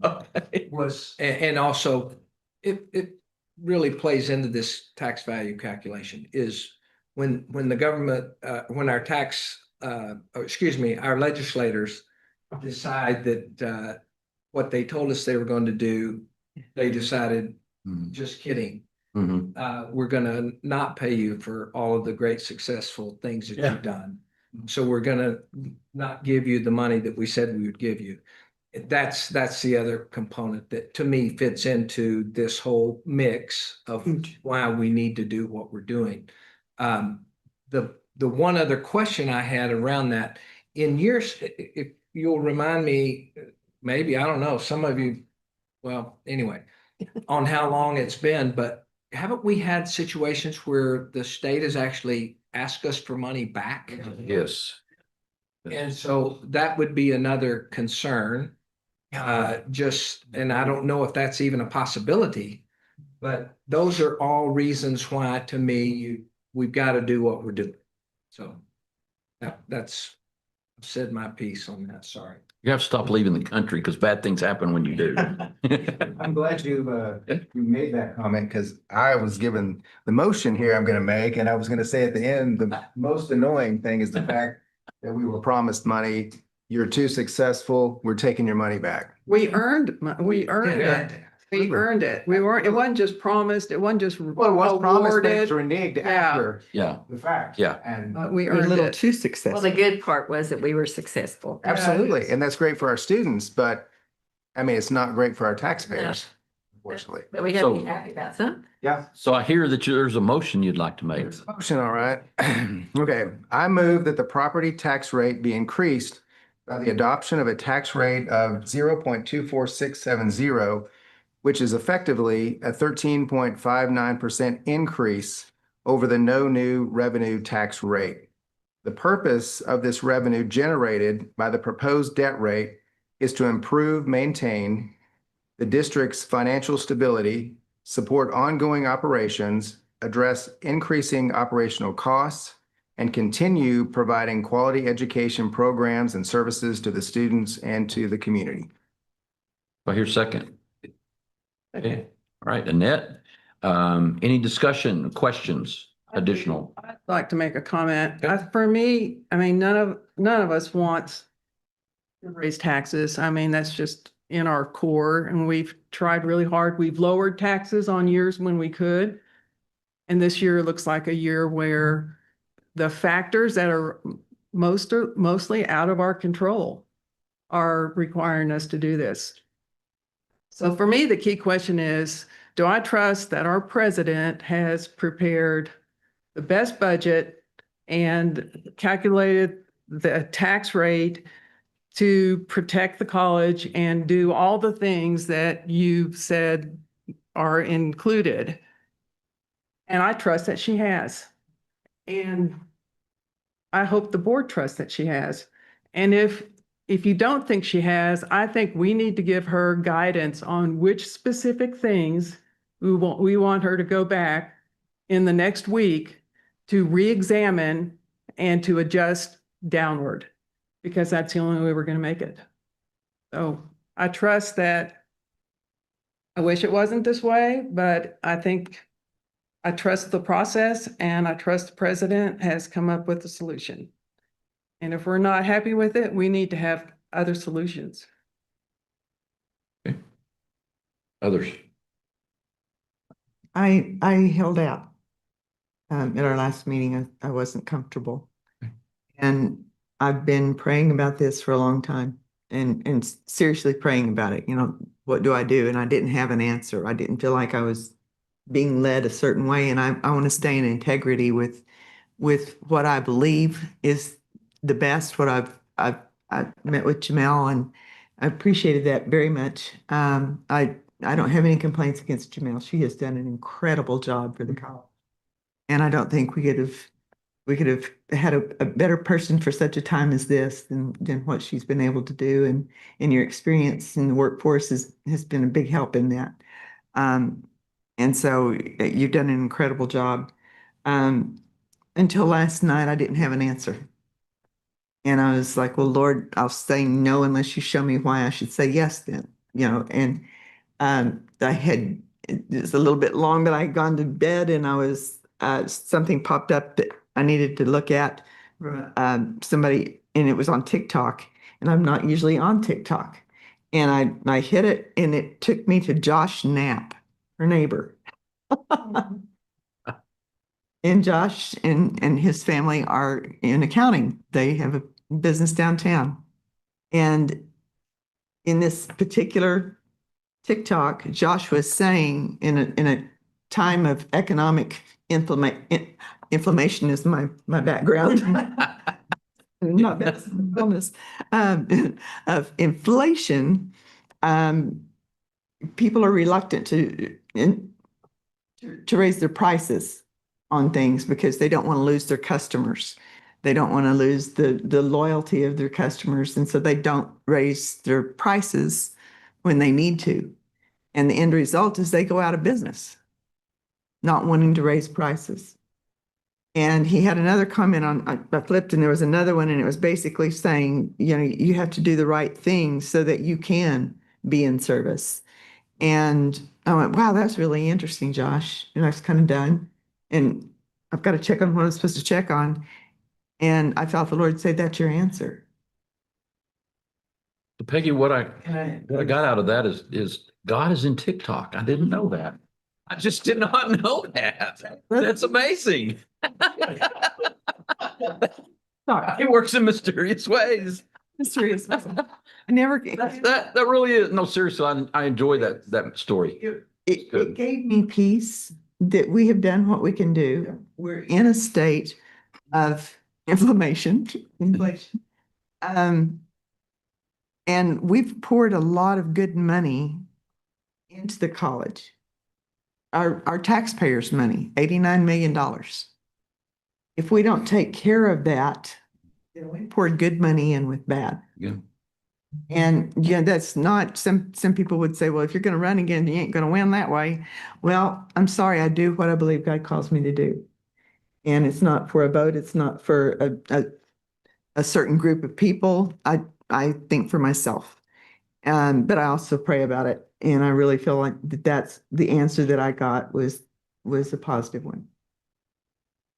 Going on what you just said, I think that this amount of money up here, $376 a month, is an investment in the community itself. It's giving back through the students that we help shape into those people who will go out into the workforce and increase the value of this entire community and this region. Yeah, with more than that. Yeah, so they can thrive and not just exist. So, any other discussion? Well, I guess we need to. Okay. My mind is racing just because recently we've had the financial situations that have arose. We went through the forensic audit. We've got the recommended minimum reserve. And I'm just curious if just the 5 million fund balance reserve, is that even going to be enough? Be enough for. Are you saying the one we have, or we're adding to it? Yeah.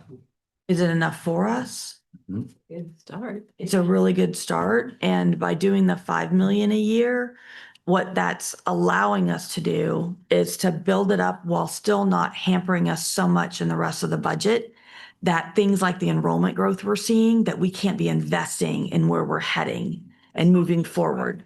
The reserve, it's an additional 5 million. Yeah, because we have some and we've saved some already. Yeah. This last year, and then the plan is to do it over that was her Yeah. plan last November, was to build it over a 4-year period and rebuild it back to where it was. Yeah. I think that's really you're following that. Yes, because I mean, we could be more aggressive on how much we want to be putting back in the fund balance, but again, then that would take more cuts out of what we're operationally doing, and that would start to hamper what we're able to do in services and academic programs in the meantime. So it's a means to kind of try to find a balance to be continuing to move us forward in our financial sustainability and get there in a fairly short amount of time, while also really doing these great and wonderful things for our students in the community. Do you anticipate tuition going up? It can't. Well, right now, it's frozen. The governor is still frozen that, so we're not able to do anything with that. I'm not sure. It's the 4th academic year that's been frozen. Looked it up because I was wondering how long. I thought it was 3, but this is year 4. Now, we did increase, we increased overall, if you look at the tuition and fee revenue, that has gone up for next year because we've had a pretty steady 5% over last year. So we've budgeted for 4.7% enrollment growth. So we'll see more tuition and fee revenue from that, but not because we're able to increase the actual tuition and fees. Those will remain flat. The other thing that I didn't include in the budget, but we've got those Badger Bound students that are coming to us.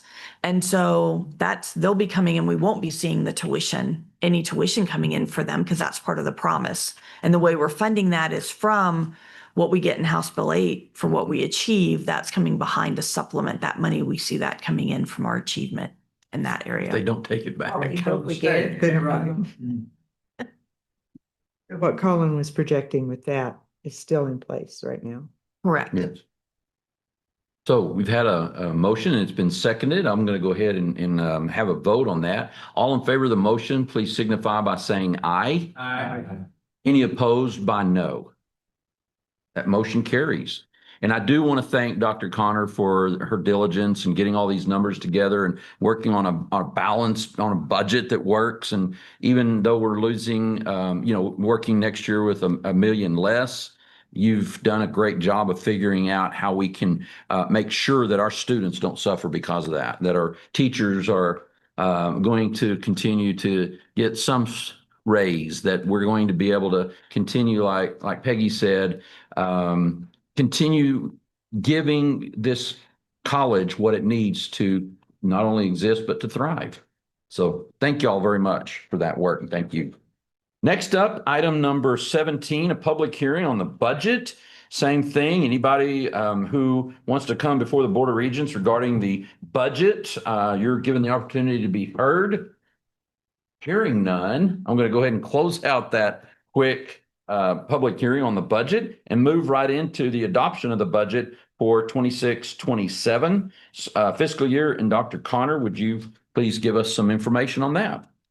Sure. So I've set up the presentation similar to last time. So my slide to kind of just talk over, and a lot of this we've been talking about tonight, is just kind of a visual of the budget landscape that we've had and kind of some of what we've struggled with this year and how we've come out to have this balanced budget that's going to move us forward. So if we start on the pressure side, so just as we've talked about some of the pressures we had that are hitting our budget, the state appropriation decrease, so that was a $2.3 million decrease. There is the opportunity for some supplemental funding depending on if there's money available at the state and they decided to give it to the community colleges. We have no idea if that will happen, and I have not included that in the revenues. As we just talked about, the impact of the change in our tax net values. We have the tuition and fee freeze. And then we're working and have to incorporate the budget of holding money aside to build back our fund balance, which we have set at the $5 million goal for next year. On the opportunity side, we have been seeing strong enrollment growth for the past year. And so with that, we were able to budget a 4.7% enrollment growth, which is still conservative. We've been doing the 5%. So that it was able to get our revenues up some to kind of counter that. Also, the budget plan that we worked on was we started off with a flat budget to that modified budget that we had worked with starting in November. And then we very strategically had to incorporate some costs in there. And so those are things like, again, we talked about tonight, some of the costs for IT and technology. We're seeing this enrollment growth, and so we need to fund that in there. So it includes 3 new full-time faculty positions. We've also included a compliance manager, so an internal audit function in there. We've increased our adjunct budget to make sure that we've got the faculty that we need to be able to teach these courses.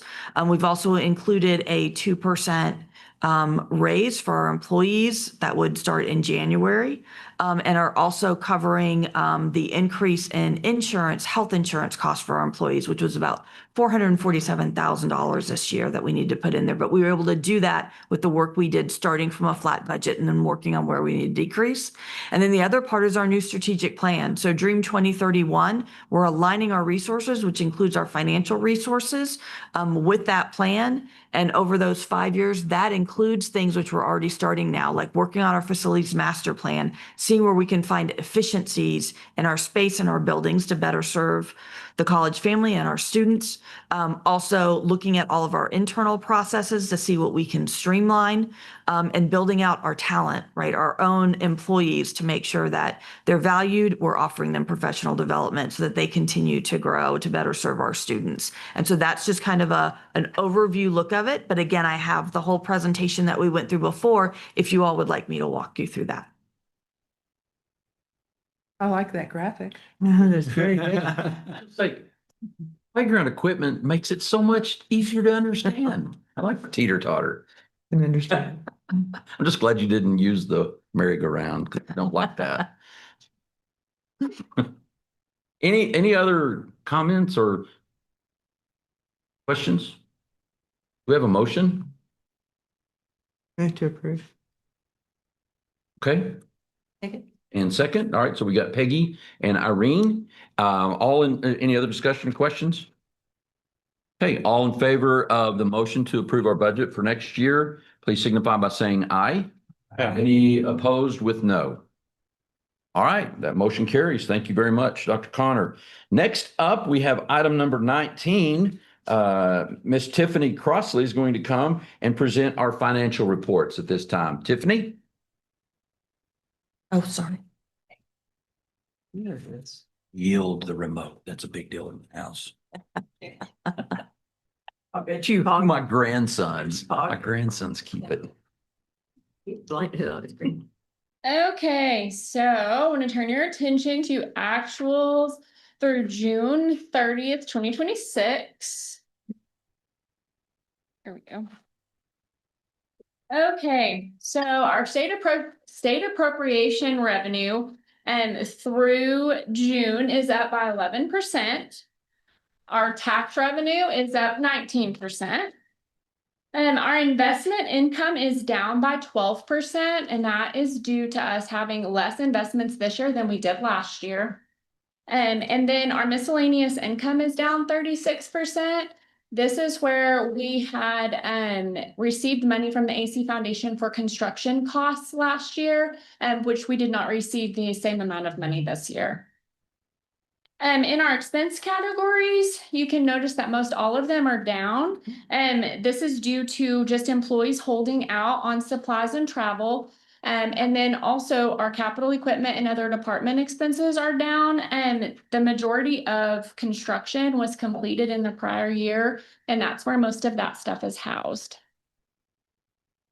Before can we ask questions now or you'll? Go ahead. I still get confused on this, the actual line for 24, 25. Mm-hmm. Is that a full year or is that prorated through the same month? It is prorated through June. Both of them.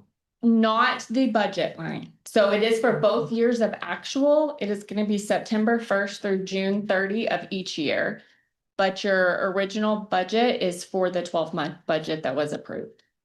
And for the new budget, we are going to be breaking that out by month so that you will be able to see it monthly with as what we're anticipating should be coming in based on the budget moving forward. Can you tell me some numbers look, I mean, it looks really, those personnel numbers look really off from a standpoint of the budget to actual. I mean, $12 million difference in last year and another 11 million. We ended the year last year at, or unless we have a whole lot of expenses that are gonna come in the next 2 months. So personnel is a large chunk of what is paid out every month for the college. It's the biggest part of our budget. We do here, you'll still have all of July and all of August actuals that come through, which is 2 biweeklies for each of those 2 months and a monthly for each. And then there is a 7% increase in benefits, which is just what happened this year from last. Okay, so really that's, you expect that, I mean, those are basically $5 million a month then. Yes, that's about what our payroll expenses are. Gotcha. Yes, Those months, 2 months out of the year, we haven't. I got it. Yes. Okay, and the grant revenues, I think we talked about this last time, we've never budgeted for those. No, and they're not budgeted for upcoming either. When I prepared this back in November, I was wanting you to be able to tie out the way we had always presented the financial statements to you to also compare it on an easier version. So we put it in there so that your financials that you see behind this presentation tie to this. But in reality, they're not apples to apples. There's no budget that has ever been entered for grants. And what we're going to be doing is we're going to be separating it out because the budget that you approved does not include grant revenues or expenses. That's a whole nother fund. And so as Ramon is expanding on this financial reporting you'll be receiving every month, that's going to include those breakouts so that you'll be able to see what we're doing in some of these other funds besides just operating. And that's where the other department expenses, is that where the grant expenses are going? There are some grant expenses that are meshed all through here, as we do have some personnel that are hired and that are paid out of grants. Also supplies, travel. So it's kind of all in there. We're going to have a better presentation once we move forward with this new budget to where we won't have grants. We'll have them lined out separately so you can still see what's happening. It just won't be included in the overall operating. The other departmental expenses are the professional fees or insurance, those kind of items. Okay. Any other questions?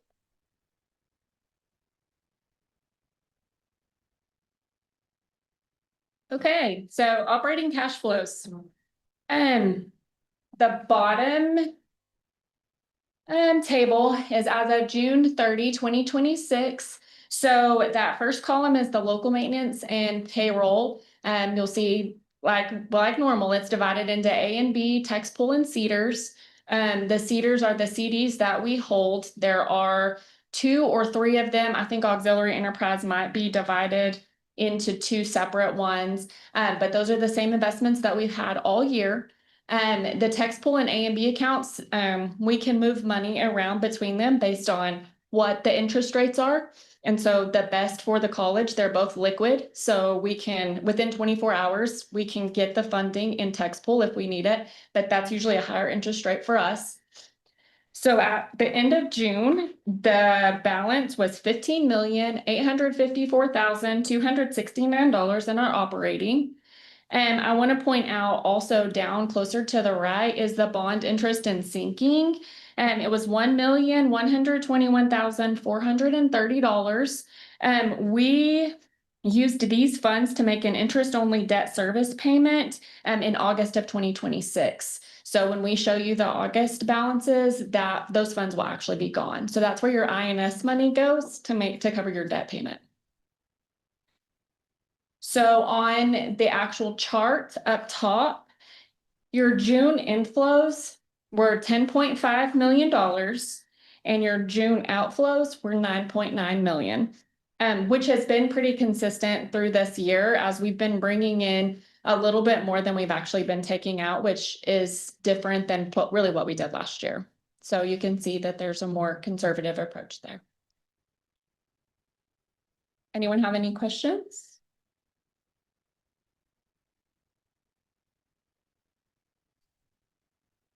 It's really hard to see, but there's like a teeny tiny green dot above the yellow, and that shows where we have more revenue. Yeah, I saw that. Over outflow. Yep. It's very small, but you can see it. Small.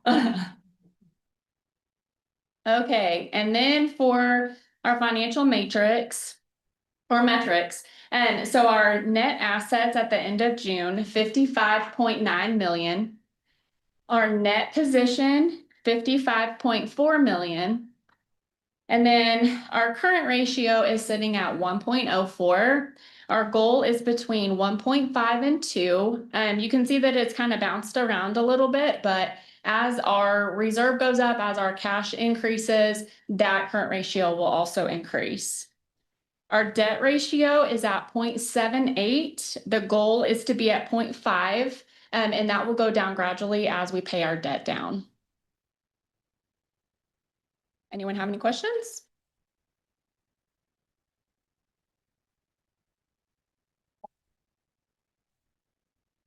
That's it. Anything else? I will entertain a motion on item number 19 to approve the financial reports as presented. Move for approval. Okay, Paul and John, thank you. Any discussion? All in favor of the motion, please signify by saying aye. Any opposed with no? And that motion carries. Thank you. I would like to thank Tiffany and all her team for helping my onboarding. Catching up, helping as we devise the new way of presenting finance. Nice. Great. Thank you, Ramon. Appreciate that. Escalation. 2 to 7%. 2 to 7. Thank you. Well, that was pretty timely. That was great. I mean, because I felt like that was part of the tax. All of these other. You have. I know. It's 2 to 5, so we're in range. All right. Thank you very much. Item number 20, approval and adoption of updates to policies, DIAA, DIAB, FFDA, and FFDB. Turn it over to Mrs. Annette Carlisle. Anybody have any questions? I hope you all read all of that. Yeah. I mean, this was a real, well, I've got the motion. Oh.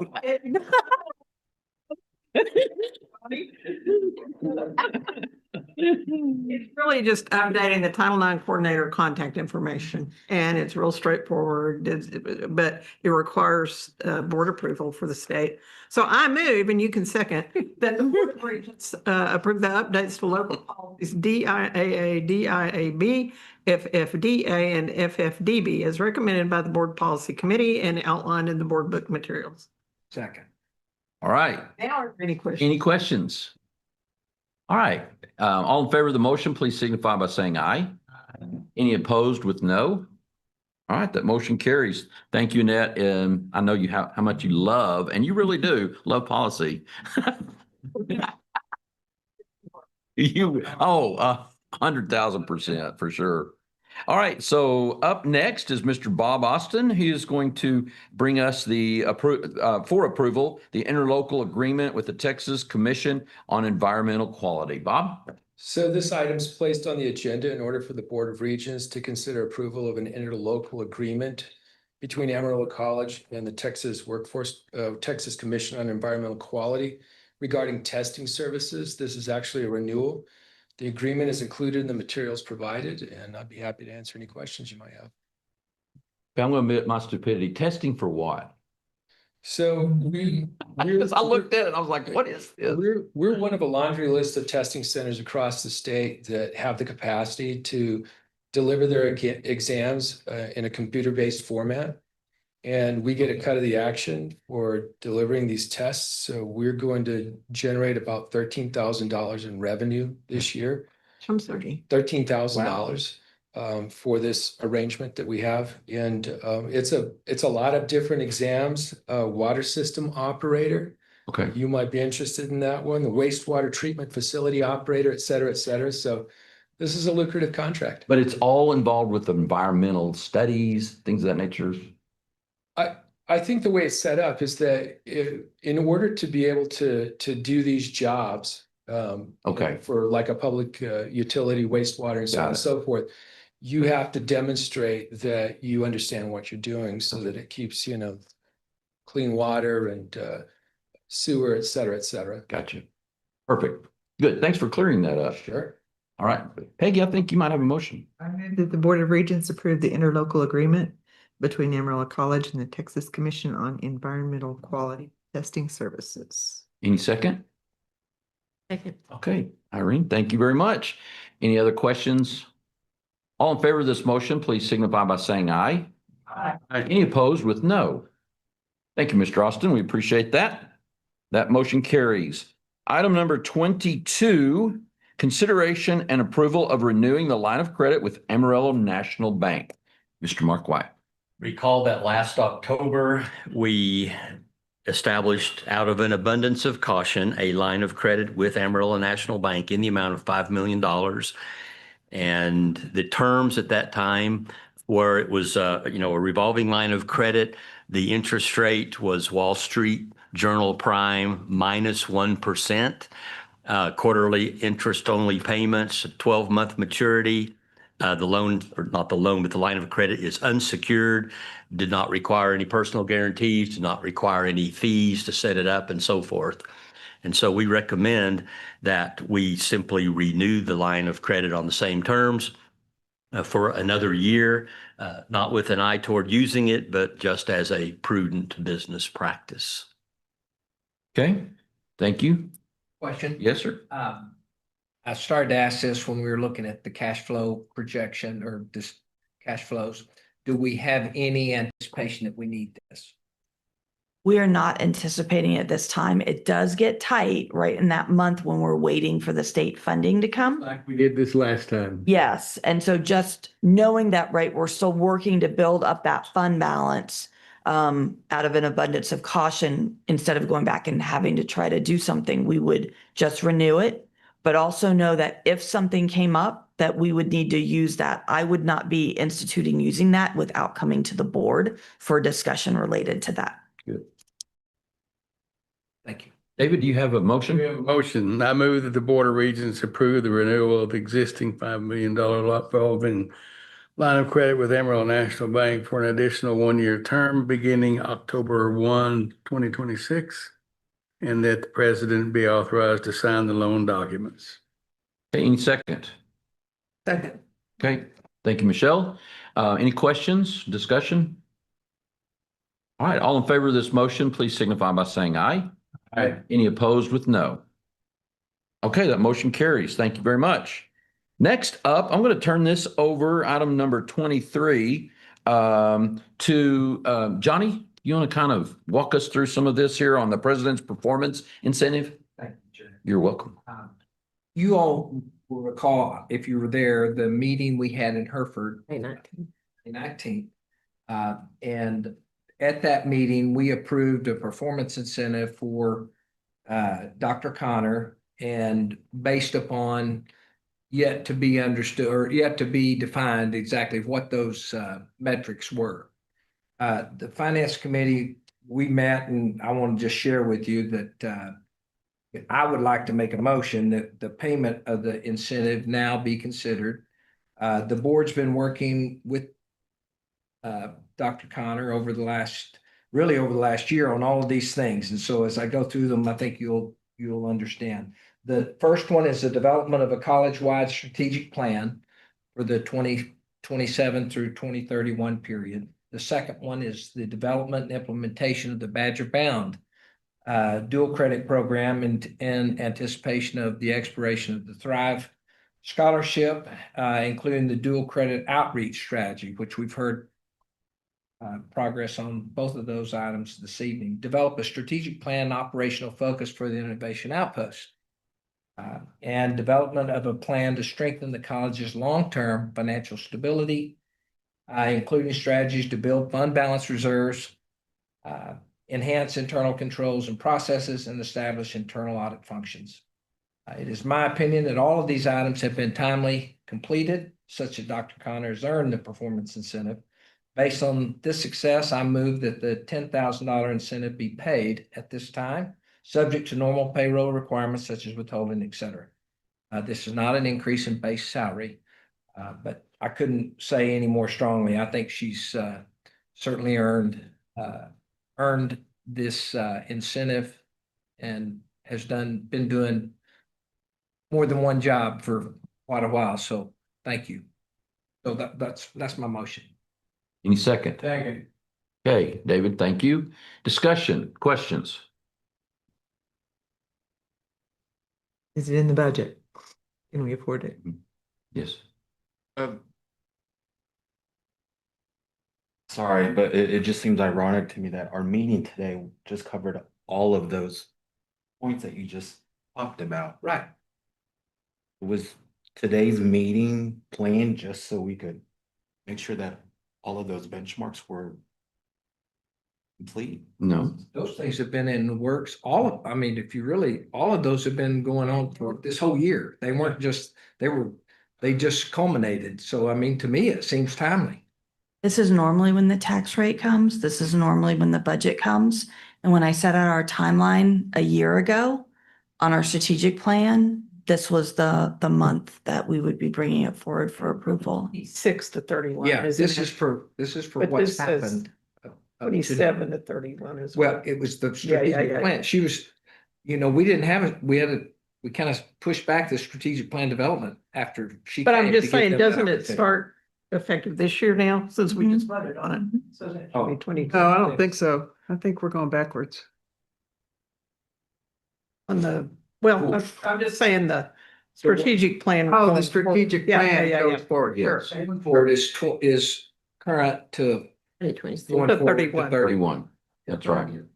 Okay. Yeah. So I may have said Well, that's what it said. I may have misspoke on the year. Yeah. It's not going to start next year. I mean, you may already be started on some of these things. We'll be starting the work right away. Any other questions or discussion? Okay, all in favor of the motion, please signify by saying aye. Any opposed with no? All right, congratulations Thank for a job well done. And he said it the best. You did an amazing job. Amazing job. I have just a little bit here. Okay. I just wondered, what is Jamel gonna do tomorrow? If she's already completed the tax deal, the finances, the strategic plan, the convocation, and I just wondered if she's gonna have anything to do. I know. We have our entire strategic plan. It's ready to go. Implementation.